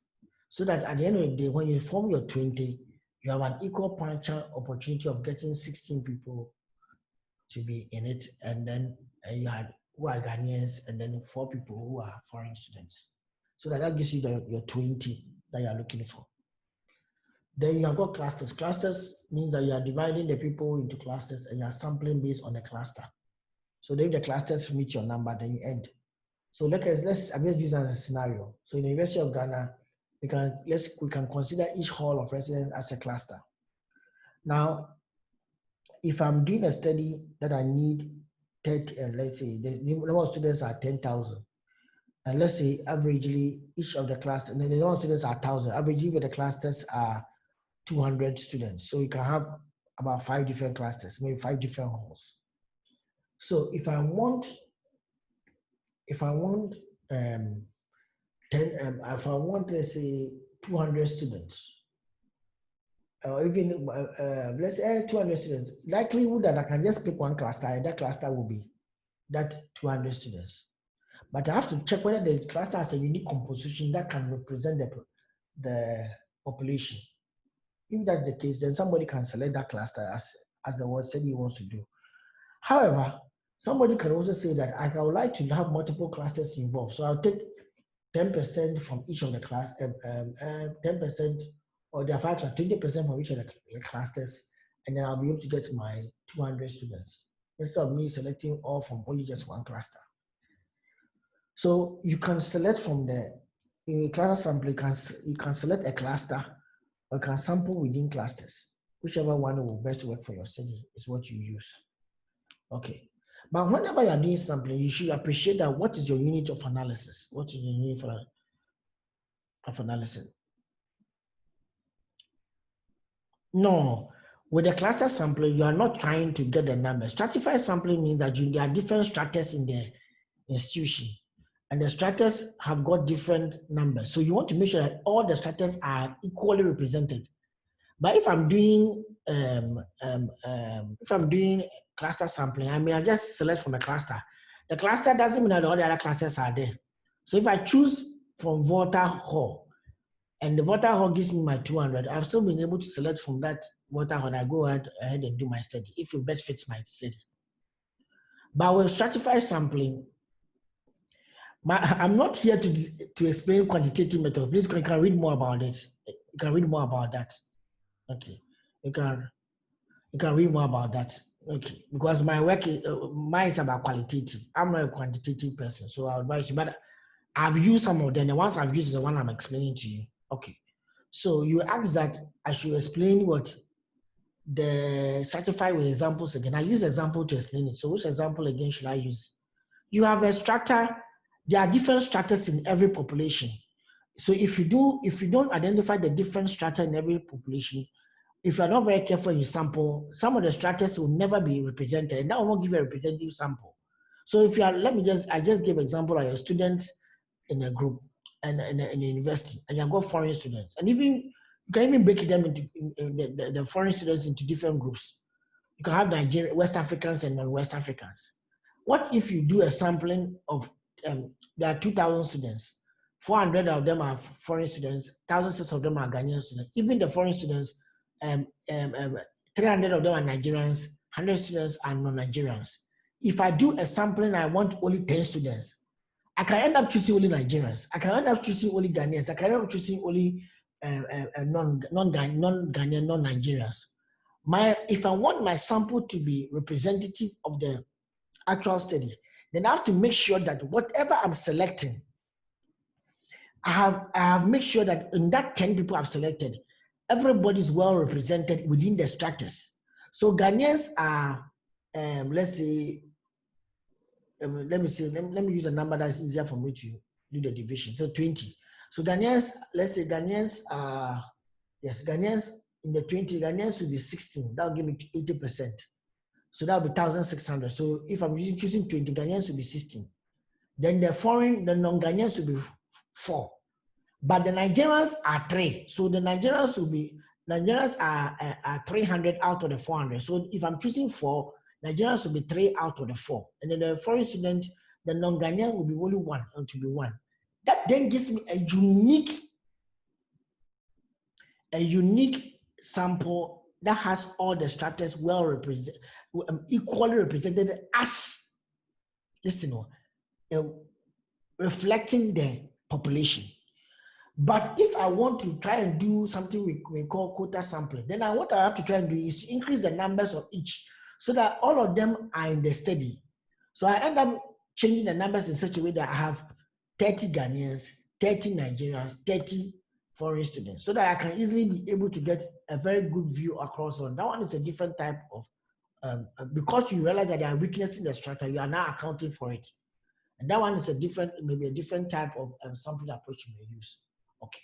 So somebody asked me a question in that in using purposive sampling, I believe one individual has the capacity, capability, and expert experience in answering the question. Will it be acceptable? No. We use multiple perspectives in qualitative research so that you can get a rich experience, so that you avoid biases. If you are using and even if you are even doing biography of a person, you may listen to him as the primary respondent, but you still have to go to where the events occurred so that you can be able to ascertain whether they really occurred. You don't listen to only one person who might give you a view that may be biased. Okay, thank you very much. How do you do multi-stage sampling and cluster sampling? Ouch. Please read about it. I won't attempt answering it because I'll end up saying something that I will not finish. Anyway, because I have not got any slides here, so better for me to explain it with better preparation and better slides here. Okay, and I don't use that type of sampling approach for cluster. I don't use cluster sampling. So you can read more about it and do that. And there's also videos on it on YouTube. I'm being honest about that. Prof, I have a challenge. Yes, Mr. Kujo, please go and read about it. I won't attempt answering your differences between cluster and then, because I don't even have slides on it. And it's in my book. I explain a little bit about it there. But we don't do that much in qualitative research. So you can go back online, and this is quantitative.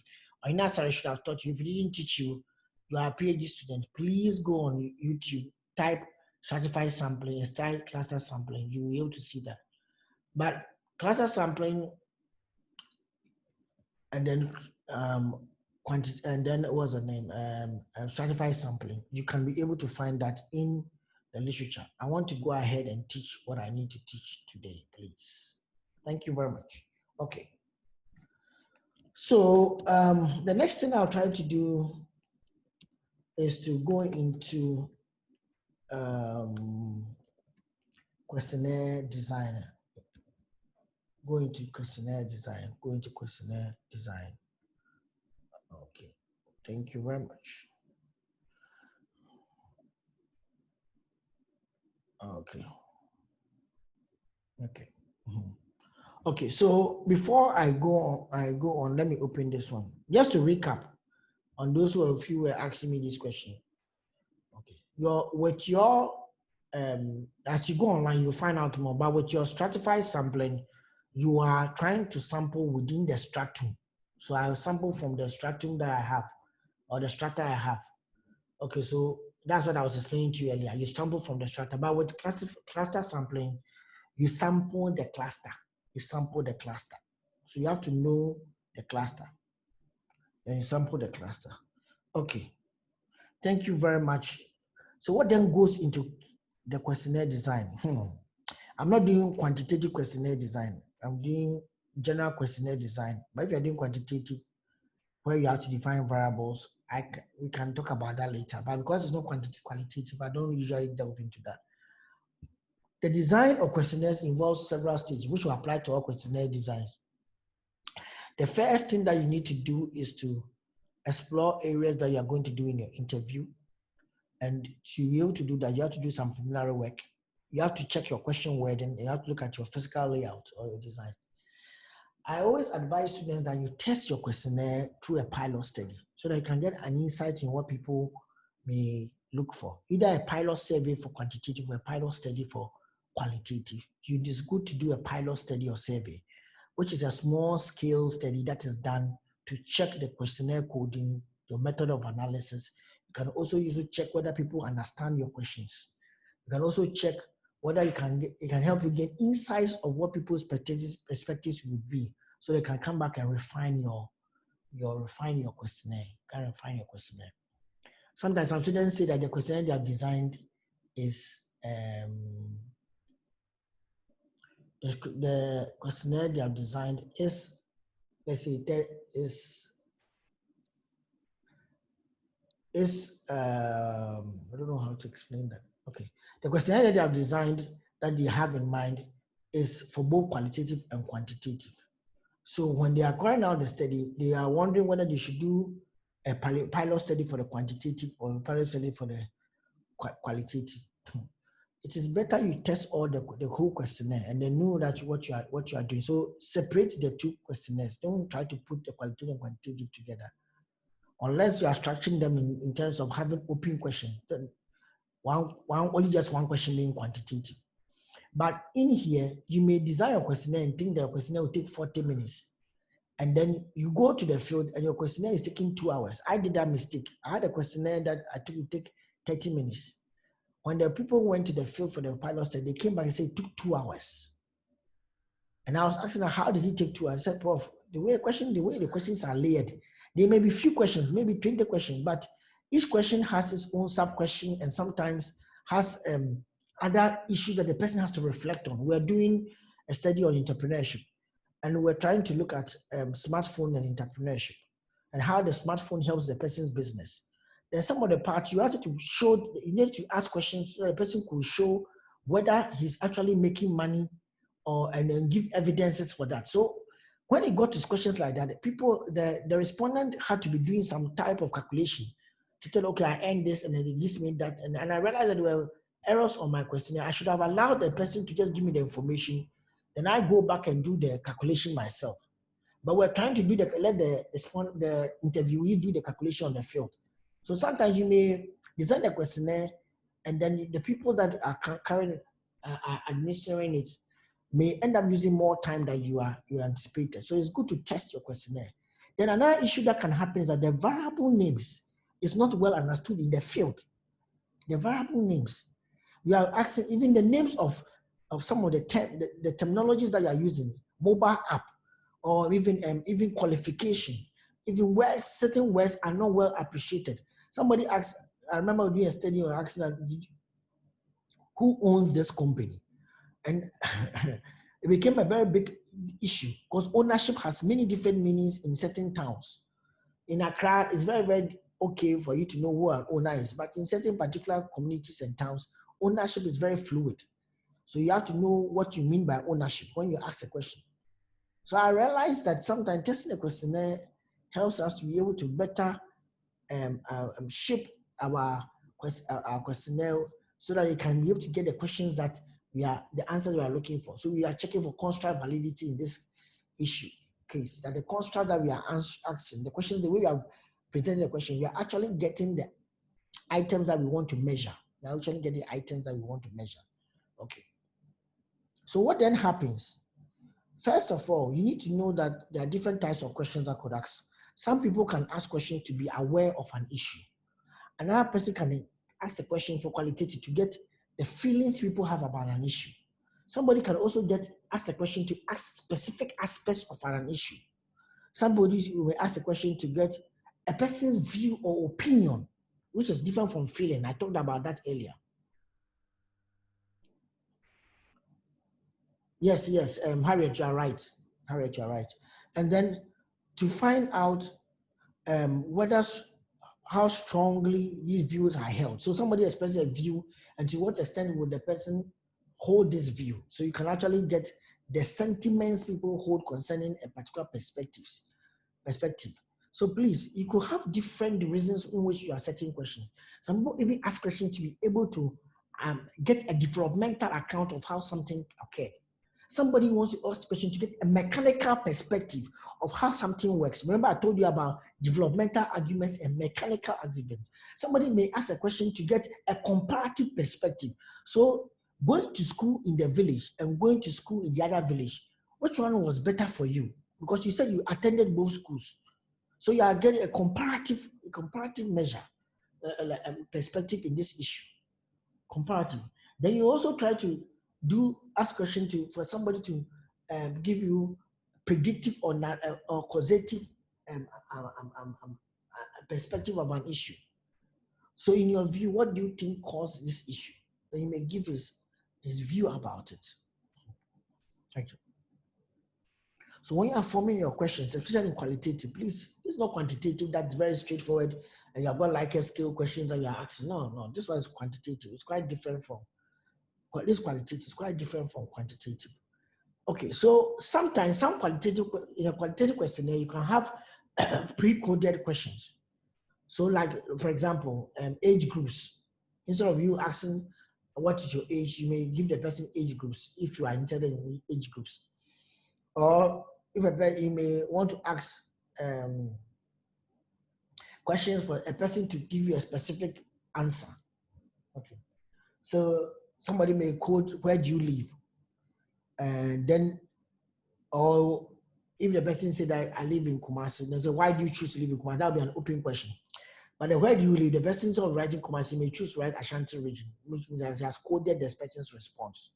So what I'm just trying to emphasize here is that in questions, you may pre-code some of the questions or you may leave them as open. But you have to know what are you doing. Are you doing a structured questionnaire, a semi-structured questionnaire, totally structured questionnaire?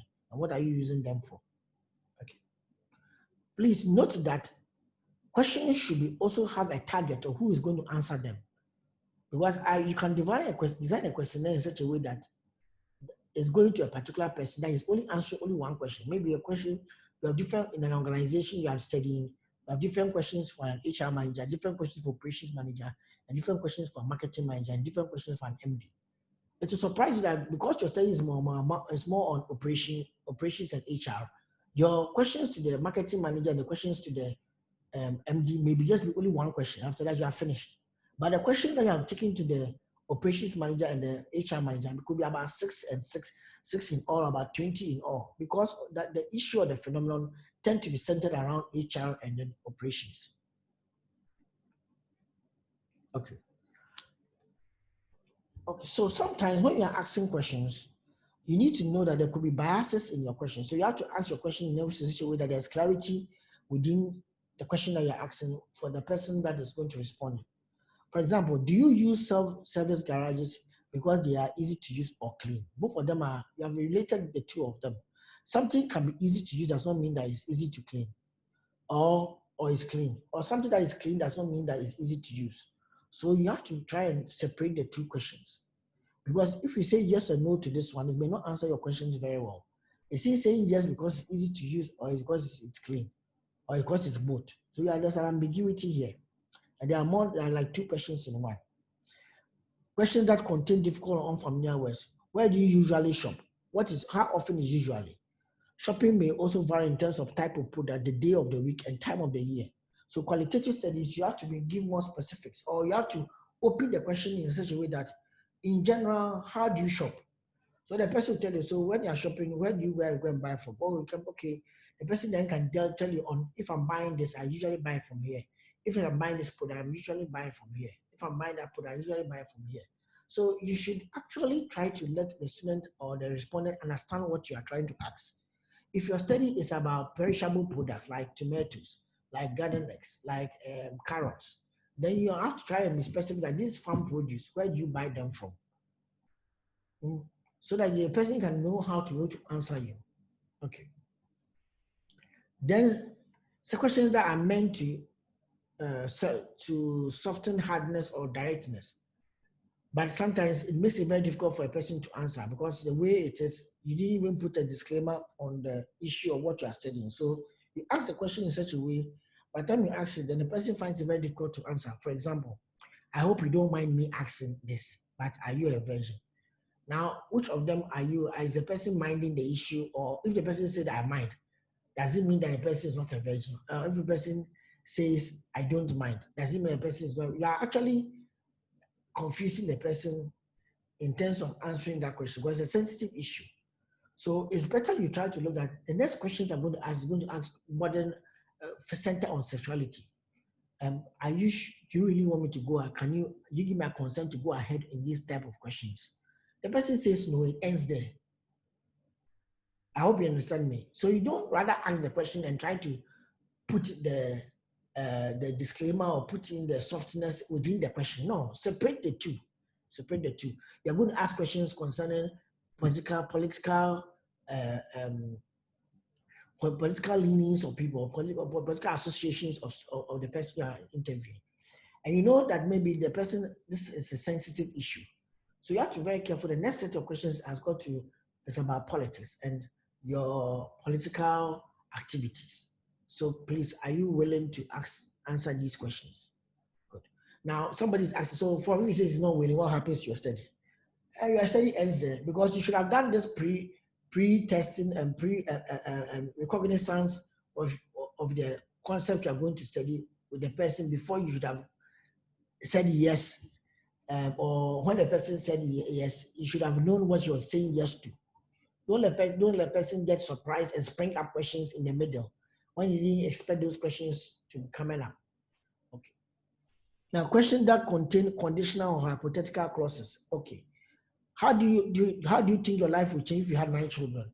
This is a very difficult question for somebody to answer because the student or the person who you are interviewing may have not even considered having more than 3 children. Now you are saying 9. So it's a hypothetical question which we will not advise you to be asking in that way. You could ask the question in a different way and ask that, is there any special reason that you didn't want to have more than 3 children? It's better than rather, how do you think your life will change when you had 9 children? Somebody is not even thinking about 1. What about that? Okay. Questions that could contain more instructions to the respondent. This is the mistake I did in my study. If you take your weekly income out after tax, and then when you have made allowances for all your regular bills, how much you are left to spend or save? If you go and ask this type of question, you may end up staying in the field for a very long time.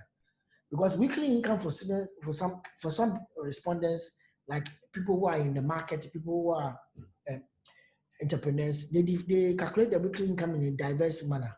Number two, after tax, some of them are not paying tax, some of them are not paying taxes. So then you say you calculate after tax. Then you should make allowances for his bills, regular bills. So you should now try and sit down and send down some of his regular bills. Some people don't have not got an idea of their regular bills. They just pay as they go. Some also you are now asking that they should add all their regular bills. So some bills are not may not be regular in your perspective, but they may consider as regular. What do you define as regular? You yourself asking the question. So you can have a lot of exchanges between the interviewer and the interviewee because of this particular type of question. The interviewer will finish and say that, oh, but because of what you have said, I don't think. Why don't you ask a question? How much do you save in a month? Then you can now ask a question, what's your weekly income? Okay, do you pay taxes? Which taxes do you pay? And what's the percentage of the taxes? Okay. Then how much what are your expenditure like in a month? So but you have been able, if you do that very well, you're able to get the expenditure, you're able to get the taxes, you're able to get the weekly income. Then you go back and do a calculation and say that you already asked the person how much does he save. Say he saves $200 a month. And you did your calculation and realizes that he saves actually $180 a month. Then you can say, oh, it's a good estimate the person was able to give. Then you, based on it, you can actually say the person saves between $180 or $200. But what if you do it and the person says he's saving $100, but you realize that by the time you do your calculation, he has $300 that he could save. So he could then give you a different view about the issue. So sometimes it's better you do your calculations yourself than rather letting the person do the calculation. In structuring your questionnaire, we expect you to have it outlined in a manner that anybody can understand. So you start with your field notes, your date, your record time, an introduction of the study. Most of the time, if you are posting the questionnaire or going to give it to somebody to start looking into it, they have to have a brief introduction of who you are, the purpose of the study. If there are some key terminologies to be defined, you define them. And all these are aimed at the interviewee. All these are interviewed to give them enough information. Then you move to demographics and do the demographics of the respondent. And then please, if you are administering this yourself, don't look at the person and say that, are you male or female? It's not advisable. You are looking at the person sitting in front of you and you are asking the person, are you male or female? You can be able to make a choice. I'm talking about in an African context where we don't have many of these other issues. It's better you look at the person and then be able to write. And some questions that you can get the information from the company website, don't go and spend time asking the person that, like, so what is the name of your company? You didn't know the name of the company and you showed up there, you're going to do an interview. No. Main questions. What are the key questions that may stem from the themes? These are the key section that may stem from the themes and concept and variables. So you have to have sections for your variables you are trying to study. So the questions on maybe perceived behavioral control, questions on subjective norm, questions on this. And these questions should be linked to the literature you have actually outlined in your work. Okay. And the variables that you have actually outlined in your work. There's some impromptu questions may come. That one you may leave some space. As it comes up, then you write the question down and get the answer. And you can also jot down your observation as you are observing the person. The last part is the conclusion, where you conclude and you try to recap on what you think you have learned today, so the person can understand what you can share with them. Okay, from today, what you said is this and this and this. The person can clarify as much as possible. This is not transcription. It's more about summary. You can go and transcribe later, come and give to the person to read. Okay. So this is what you see. I'm hoping that as we go on, there'll be a time for us to study different types of questionnaires, especially when we're going to start analysis. I'm hoping that we can be able to do that. Please, you can let your questions come. Okay. Now let me show a little bit of a study. Now, okay, so I'll quickly go through my PhD methodology chapter so I have an idea of a qualitative study And after that, I'll go through another one, then we can round up. Okay. So this is, Prof, how do you conduct a pilot study if the target group is restricted military? You may not be able to do a pilot in that sense. Maybe you can test with maybe, you see, pilot study does not necessarily mean that you should also do it with people who are the target respondents alone. If your objective is to look at the timing, you can do it with any other person. Or you can even do it with somebody who has a deeper knowledge of the subject matter. For example, sometimes it's my own student do a pilot study with me so that I can give them a perspective as a responder, as an experienced researcher. I can tell them that I can even test the way they ask questions and tell them you're not asking the question well. So I do that with my students so that they can be able to get a better approach on how to handle themselves, because I may not go to them with them to do the interview. Then sometimes what I do is I tell the student to do a simulation with other students. I sit in and I try to jot down my points of where he made mistakes, and I can point him that ask it this way, ask it better this way. Sometimes not the problem is not the question, it's about how you ask it. It's not about, sometimes if for some respond, if you go and read to them, they'll tell them that they better leave the questionnaire to them and let them answer it, and they come back for the questionnaire. They want you to engage with them, so you have to know how to be able to engage and get their attention in the study. Okay. Now, so this is my PhD and my chapter 5, which is my methodology. I'm just showing you a qualitative PhD and the methodology, how it was explained. Then I'll go to a paper. I may not be able to read. I just want to show you the sections. Okay. I want to show you the sections. Okay. So this is where we have my research methodology. So it starts from the introductory or overview of the chapter, what the chapter will take to do. Then it goes on to the paradigm. So most of the time at a PhD level, you start with your paradigm discussion, telling us what the paradigm is, and then what paradigm you are using. So you reflect on the different paradigms that exist, and then you end up telling us what are the different paradigms that exist, and then the paradigm you have chosen to use for your work. Why have you chosen that paradigm? Will be pointed out. I chose critical realism, so I had to explain why I chose critical realism, and all these things are there. Then from there, we go on to discuss all this is part of the choice of the paradigm. So and then how critical realism is used to conduct research. So that's explained here. Then I go to case study as my methodology. So you do the paradigm, you select your paradigm, you justify your selection of paradigm. Then you go to tell us how you are going to apply the paradigm to carry out your research. Then after that, you go to discuss the research and data collection method. So case study is your research strategy or your lead data collection methods. You have to point out what case study is. And then how case study best fits your paradigm and then the research work you are doing. Then after that, you talk about how you design your research design. So your case study, so the case study you are using, how do you design the case study? Okay, so that's where you end up telling us your unit of analysis and where you see now it's covering whether you did a multiple case or a single case or a descriptive case, or you did a exploratory case, or you did a causal case. Okay. So you have to let us know the type of design means I want to tell us the type of study you are doing. So this is what type of study are you doing? The descriptive case for my example. And then I was doing multiple, I needed to explain it. And every time you're explaining, explain your choices in relation to the study and in relation to the paradigm. That is why the paradigm starts the conversation. Don't just be explaining and going on. Every time you do all these things, it has to be linked together. All have to be linked together. All have to be linked together. Okay. Then you go on to talk about the unit of analysis. So what's the unit of analysis of the study? Good. I'll talk about references within CAT. Please remind me sometime to come. How to be able to do the references in each of the chapter and what references are, what literature is respected for each chapter. Please remind me to do that. I may forget. Okay. Then selecting the case organization. Okay, because my study is a case study, well, how did I select my case organization? This is where I define my population. And I talk about my pilot study so that I'll be able to enter the population and understand the population. Listen very carefully. I need to define my population, enter the population to understand the population, to identify my sample. Okay. So I define my population, enter my population, choose my sample, And the sample, I did a study with a sample. So my population was coming from Ghana Club 100 and other firms. I mentioned why I selected them. Then out of that, I was trying to get entry to gain my sample, to select my sample. So my sample is what I will study. So I chose 50 organizations for my pilot study. 35 of them responded.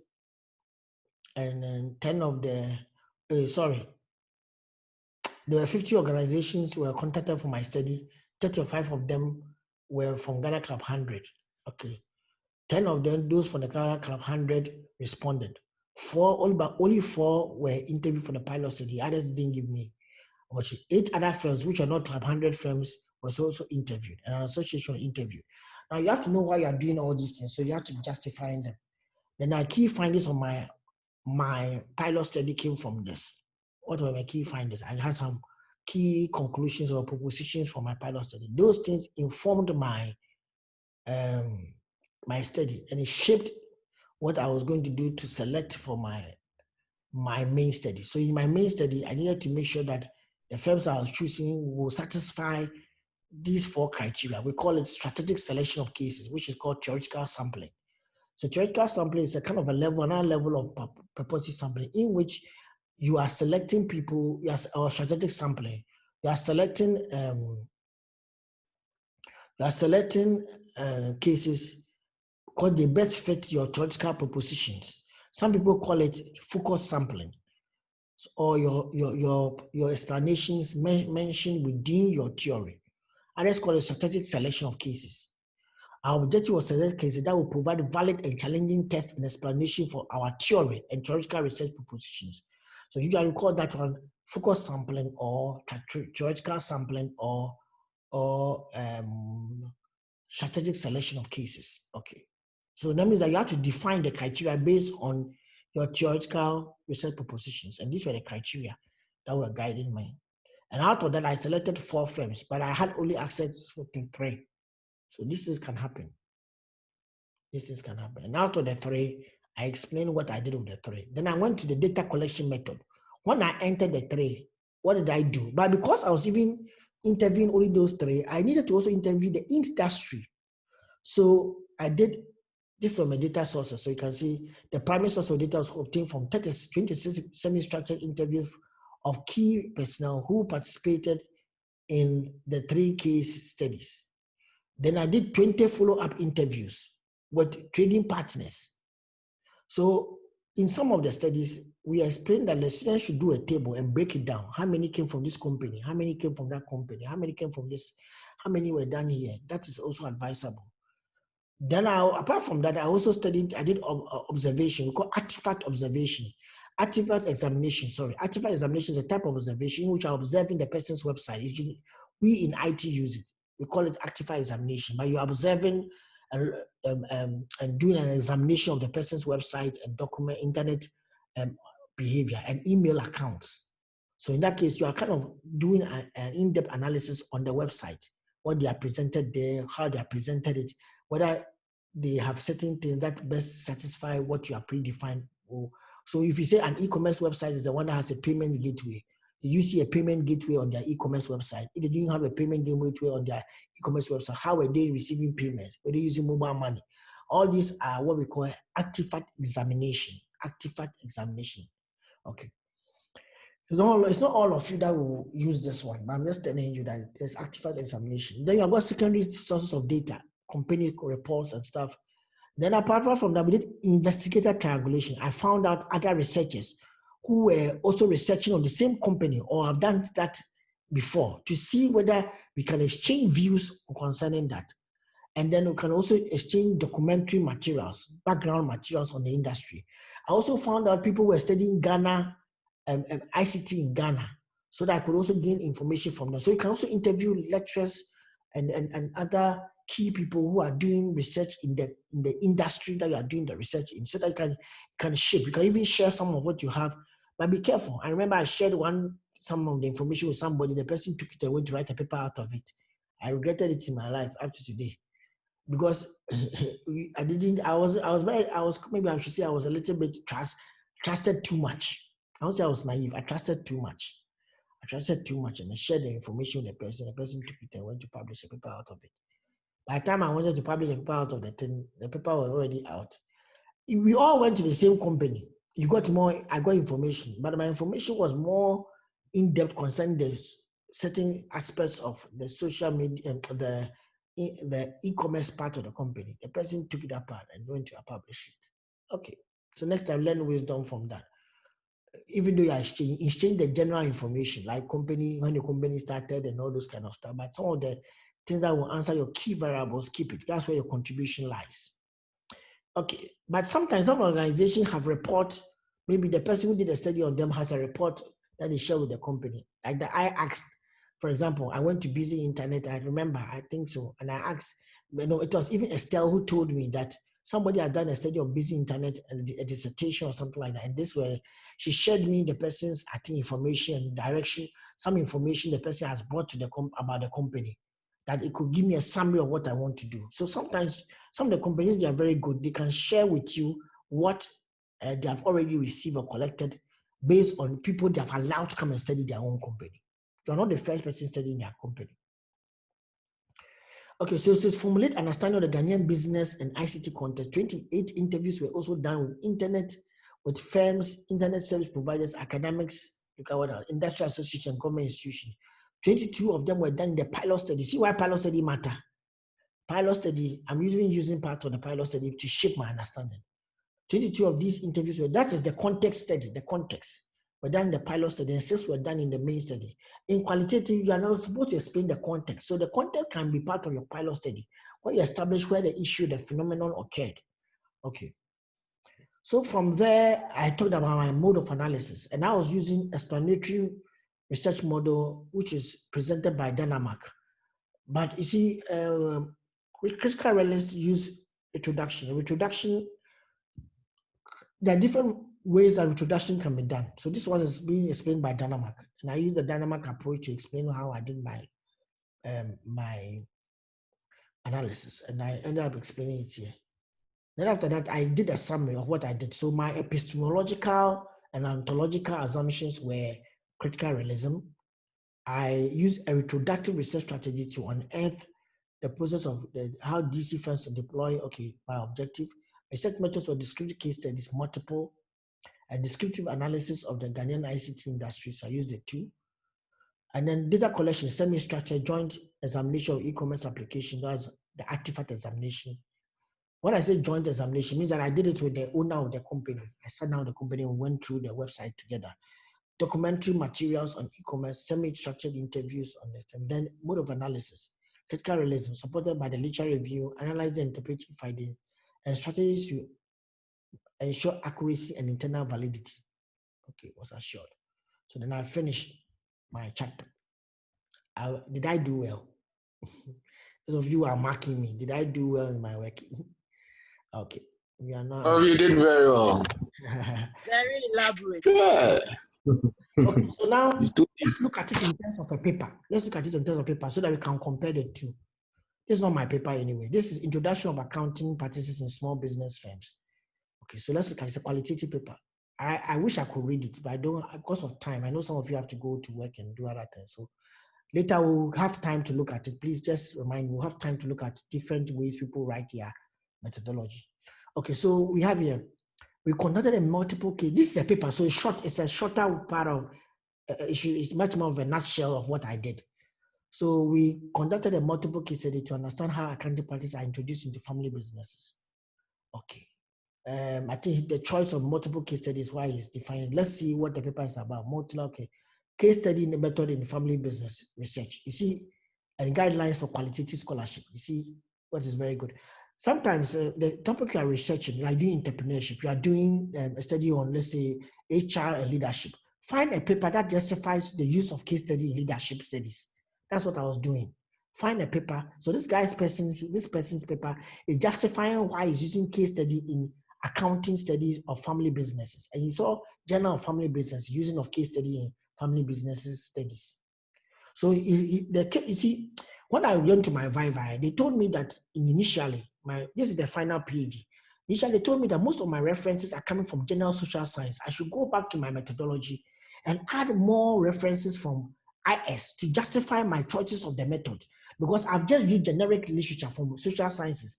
But they said, you are an IS guy. We know the social sciences like case study. We know the social sciences like critical realism. But why is you an IS guy using critical realism? So use IS researchers to support your choices.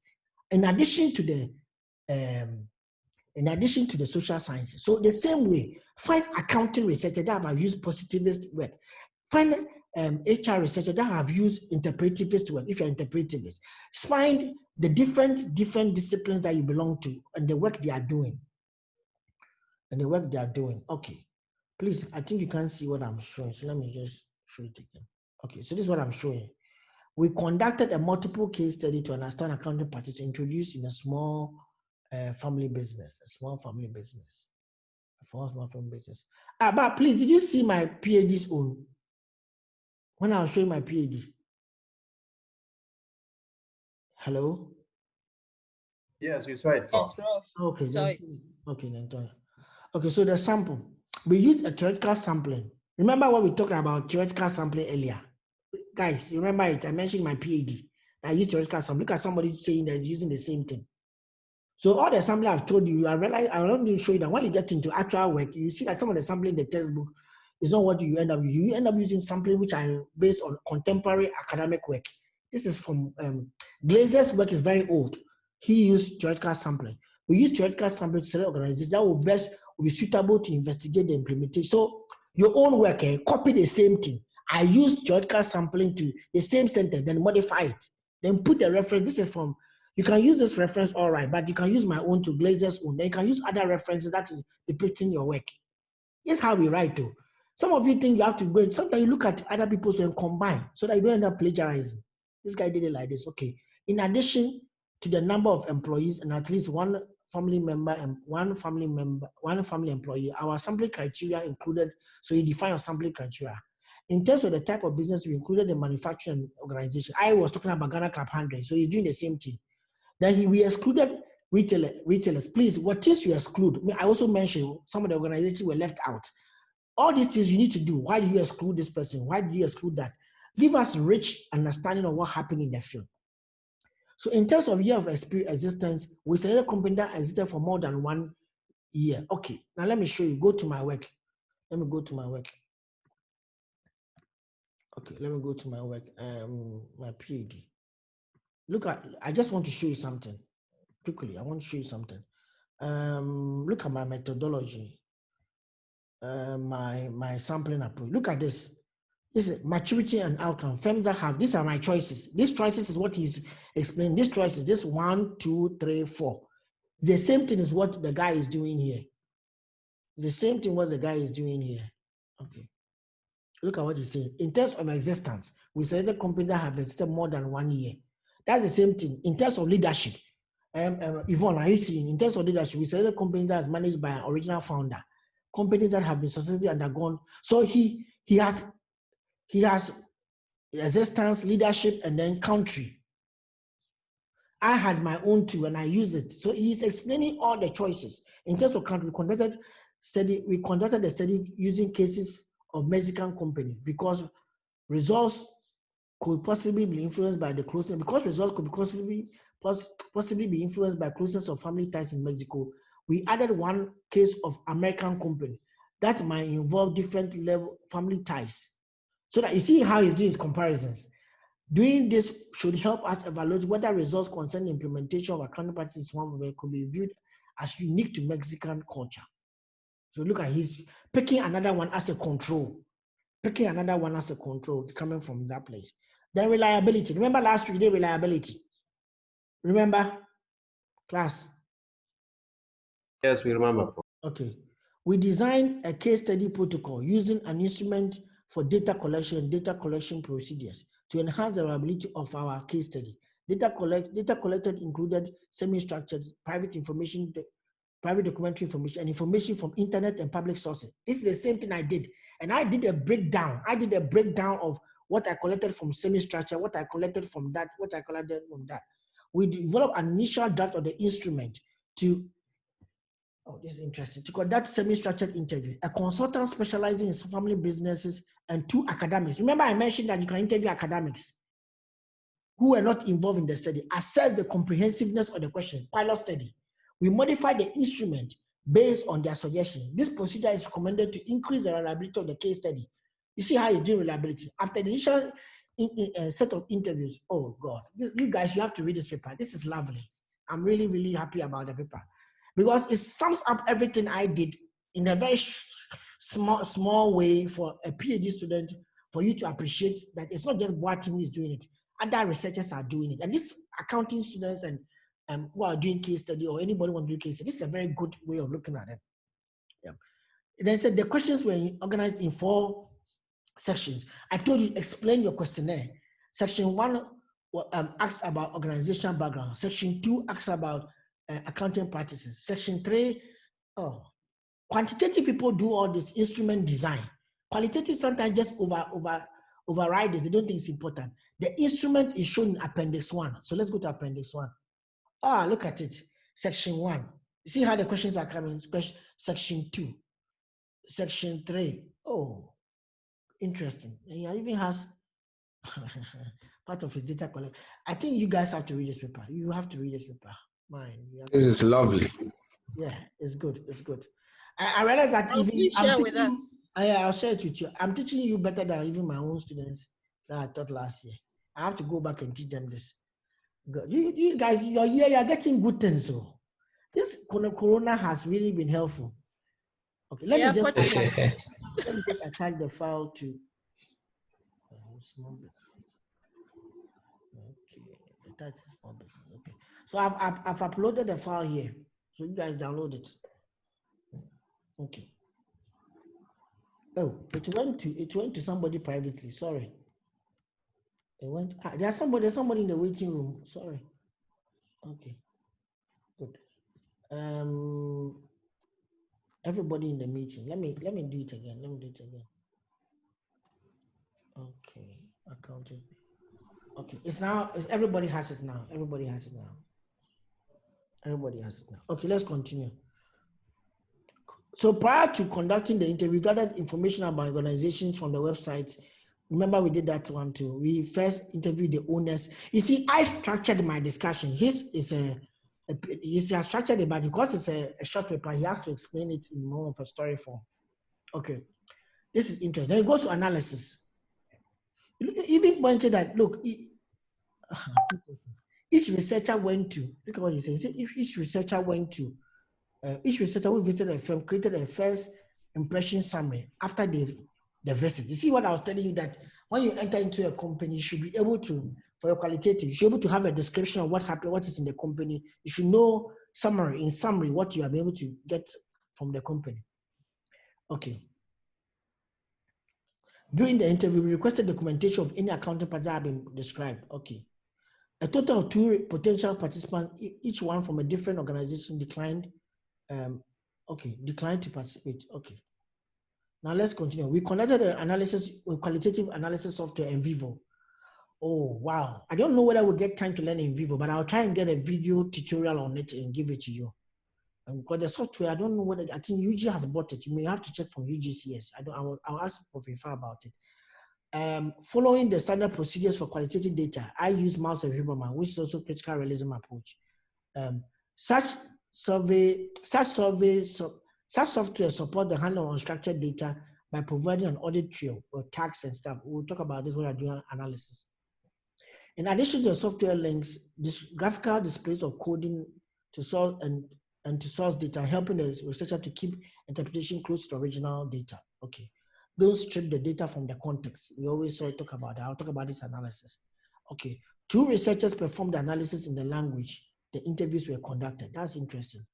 They use Spanish and English. Quotes from the interviews were done in Spanish and were included here and translated to English. Okay, those of you who will be interviewing Cree, public administration students who will be doing policy studies, will be interviewing Cree and Ga. You can learn these things that you are pointing out here. Construct validity. Interesting. We use 2 strategies to enhance construct validity of our study. First, we gathered evidence from several sources to enable triangulation. Okay. We compare the information gathered through interviews with information obtained via private documents. For instance, we compare the cost. Okay, that's for instance. Second, we discuss our findings with the small family business owner. Okay, remember, and I said you can transcribe your this and then discuss the findings with them. And an accountant of small business and an academic expert in family business. We also ask them to critically evaluate our findings based on their expertise. Wow. All of them agreed that our model was sound and our results were valid. In fact, guys, this is something you should copy for your PhD. This is dito. Don't waste your time writing. You follow the thing and just copy it and say, like, everybody asks you, you did follow this method. Then internal validity. What is surprising me is that what we learned 2 weeks ago is just here. Dito. We use 3 strategies to enhance internal validity of our cases. First, and I didn't know, this paper I've not read it before. I've downloaded it I've used for teaching this semester. But I just chanced that this morning, I said, let me just go to look for a paper that's what I've been talking about. And God being so good, we have found a paper that's what I've been talking about. Please, this paper should be a Bible for you, for your PhD. First, we should... This paper has suffered. Yes. Yes, we establish causal links based on wealth theory to explain I think accounting students were very happy. Explain for very. Yeah, but it's not everybody who do qualitative. So at least the quantitative papers, you should look at other quantitative thesis and then check it because it's a similar thing. We do all this in quantitative. In particular, socio-emotional wealth theory allowed us to predict, okay, this is about the theory they use. Second, we observe whether the patterns predicted, I said pattern matching, can be helpful for internal validity. I remember, interesting. We observe that whether patterns predicted by the theory match patterns observed in our study. When the observed patterns differed, we identified plausible causes for the differences. I'm going to tell my PhD students that they should read this paper and then change their analysis. They change their research methodology. It's interesting. Okay. We conducted cross-case analysis, which compared the results from the different cases. This is good. Then lastly, external validity. We use a replication logic to enhance external validity of our study. We initially collected data from 3 Mexican companies and added 2 more, 1 case at a time, until we reached theoretical saturation. I believe that if I taught you theoretical saturation, if not, because I know you have taught your people before. Or theoretical saturation or saturation of data is when you collect data, go to a place and realize that there are no other categories and patterns that can emerge. You have been able to identify all that you have emerged. No other new finding is coming out. We call it theoretical saturation or data saturation. When it's data, it means that the data, no other new things being told to you. When it's theoretical saturation, it means that if you are comparing the theory to the data, you are not finding any new insight. You have reached and exhausted all the insight that can be obtained. Okay. A theoretical sample designed to include manufacturing and then a foster external validity. Okay, the findings from the particular study from the service company installing networks are replicated in manufacturing companies in different industries. We also use replication logic to evaluate whether the findings from one setting can be compared to that of USA. Okay. Recently, one of our students, which was a first student, he did this one in his PhD, but I didn't explain it like this, but let me explain what he did. He did a study on Ghana and looked at biometric registration and biometric use in the public sector. But when he finished his study, he realized that in comparing Ghana, he couldn't have many stories from Africa to compare with. So he compared with published papers from different countries in Asia and stuff to see the findings in Ghana with that one, so that he could see what Ghana had done right and what Ghana had done wrong. So he did replication logic. But as people he replicated with, he didn't collect the data himself. Somebody had collected the data already. So he did that in his analysis. So I'm just letting you know. I'll try and find his thesis and share with you. What's interpretive thesis? Okay, he did very well in his thesis anyway. Okay, so please, this is very good. This is very, very good. This is very, very good. This is very, very good. So you have seen that from 1 here, you have seen that here. You see, if you want to get to tier 3 and tier 4 journals, do your conclusion, do your methodology like this. Do your methodology like this. Okay, thank you very much. I have an HOD's meeting, and today I'd rather spend my time teaching my students, who I love very much. Thank you very, very much. Thank you very much. Oh, Prof, we are very grateful. We have also enjoyed the lecture. Thank you very much. I think I'm happy that you guys have come to learn something interesting in this particular case. Thank you very, very much. Okay, any final questions that you may have? Any final questions you may have before we bow out? And the video for last time has been put online, so you can go and watch it. The video for last time has been put online. You can go and watch it. Okay. Please, any final questions? Taking your questions.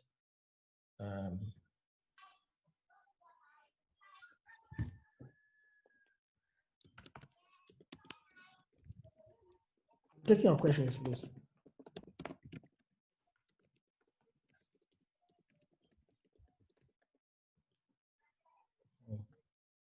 Okay. Oh, okay. I should share the PhD thesis. Okay. I should share the PhD thesis. Okay. I'm sharing it right now. There's not much time. PhD thesis, PhD thesis, PhD thesis.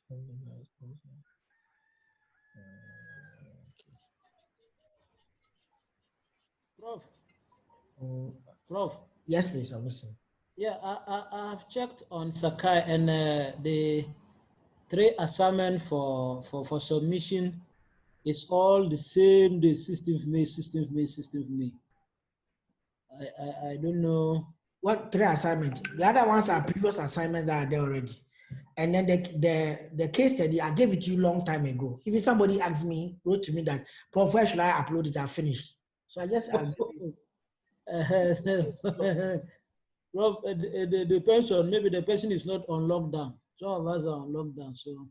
But I gave this thing to you 2 weeks ago. Told you to use last week when we couldn't meet to use it to do the assignment. Now you're asking for more time again.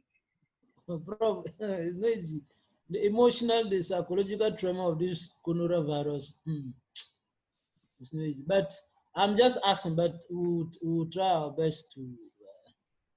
But when is 16th? 16th is just next week. Is it next 2 weeks? 16 next week.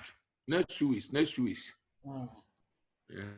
You see, you are not even checking what 16th is. No, 16th is next 2 weeks, Prof. I've checked. Yes, so it's next 2 weeks, and you have already done 2 weeks ago. So I'm even giving 1 month. But Prof, life precious. It's not easy. Prof, it's not easy. Combining pocket money and other things. They are pleading with you. They're pleading. So, Prof, give us some. Next week is 16 too, not 2 weeks time. It's just next week. Madam, Yeah, it's just next week. Less than 2 weeks. Prof, It's just next week. We only begging. That is all. We are not arguing They are about begging. time. They're begging. At least you extend it because the other assignments you are around the corner, and so we are pleading. That is all. Thomas, you are talking about the finances too. Yeah, the finances, man. Can you do without finances? Or at a time where you reach with a large family, both nucleus and extended family, things are not going on. Thomas. And the lockdown, you have to buy the lockdown. I have to send Connie money for 1 month. I haven't done that.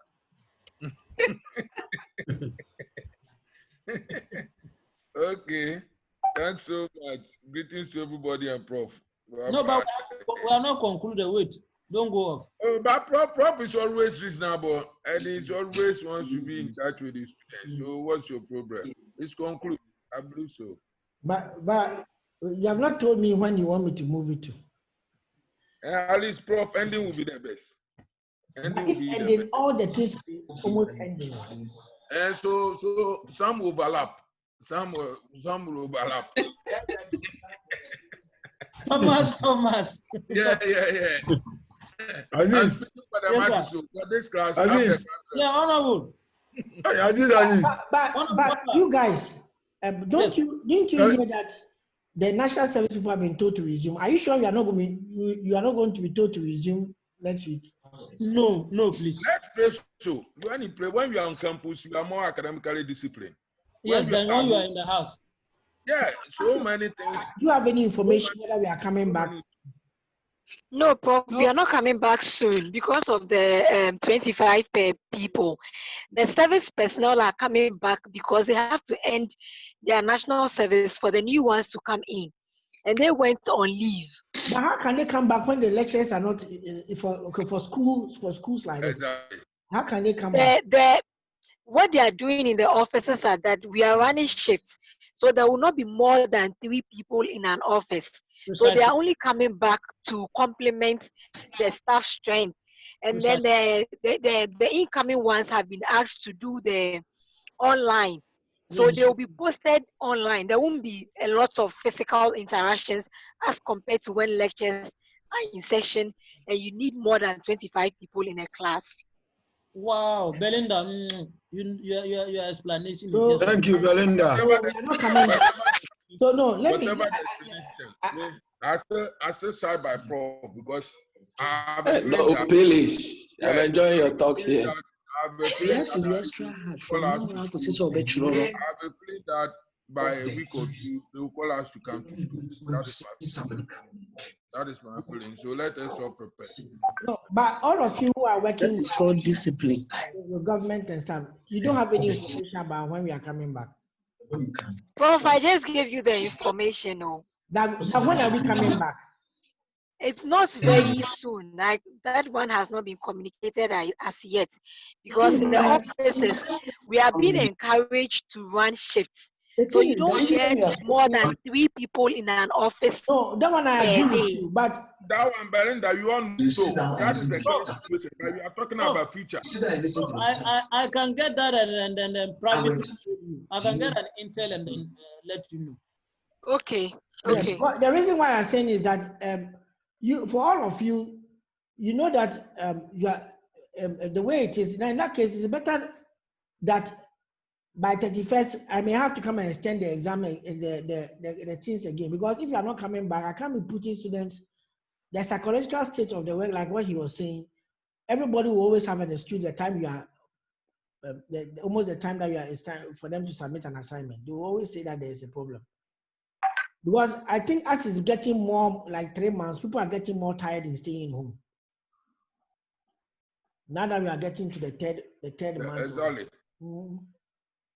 So I've changed the dates. I've changed the dates to reflect what you are saying. Much, Prof. So if you look at it right now, you have 31st for the 3 of them. Thank you. Thank you so much. We are very grateful, Prof. Thank you so much. Thank you, Prof. Thank you, Prof. We are grateful. Thank you. Well. But if you finish ahead of the 31st, you can submit. Yes, please. That one is not your issue. It's not your issue. No, I mean, you are not Thomas. Isaac Juma, today you are very quiet. He's in a coded area. coded location. He's in a coded area, so he can't talk. Okay. Prof. Thank you very much. Prof. Yes, please. This is Yvonne. So the last one, the end of semester one, also 31st day. No, that one. Yeah, don't bring in trouble again. Don't bring in trouble. On 10th July, you are saying 31st. I think they enjoy the 31st more than the 2nd. You have got 10th July already for that one. Yes. Thomas, respect your class rep, okay? No, when you get respect institutions. Respect institutions. I respect structures. I don't respect the structures. When you get there, you cross. Don't let us walk all together. You put that with the man for one thing. We have not completed. We are bringing another. Okay, so what I was saying was that you can see from here that one is July 10th, and that one is done already. Okay. July is about 2 months ahead, so at least you guys, that one, you don't have any excuse on that. Okay, Prof. Okay then. Thank you very much, and have a good day. Thank you, Prof. Thank you. See you next week. Okay, see you too. Thank you. Bye. Thank you, Prof. Thank you. Bye, Prof. Bye, Prof. Thank Bye. you.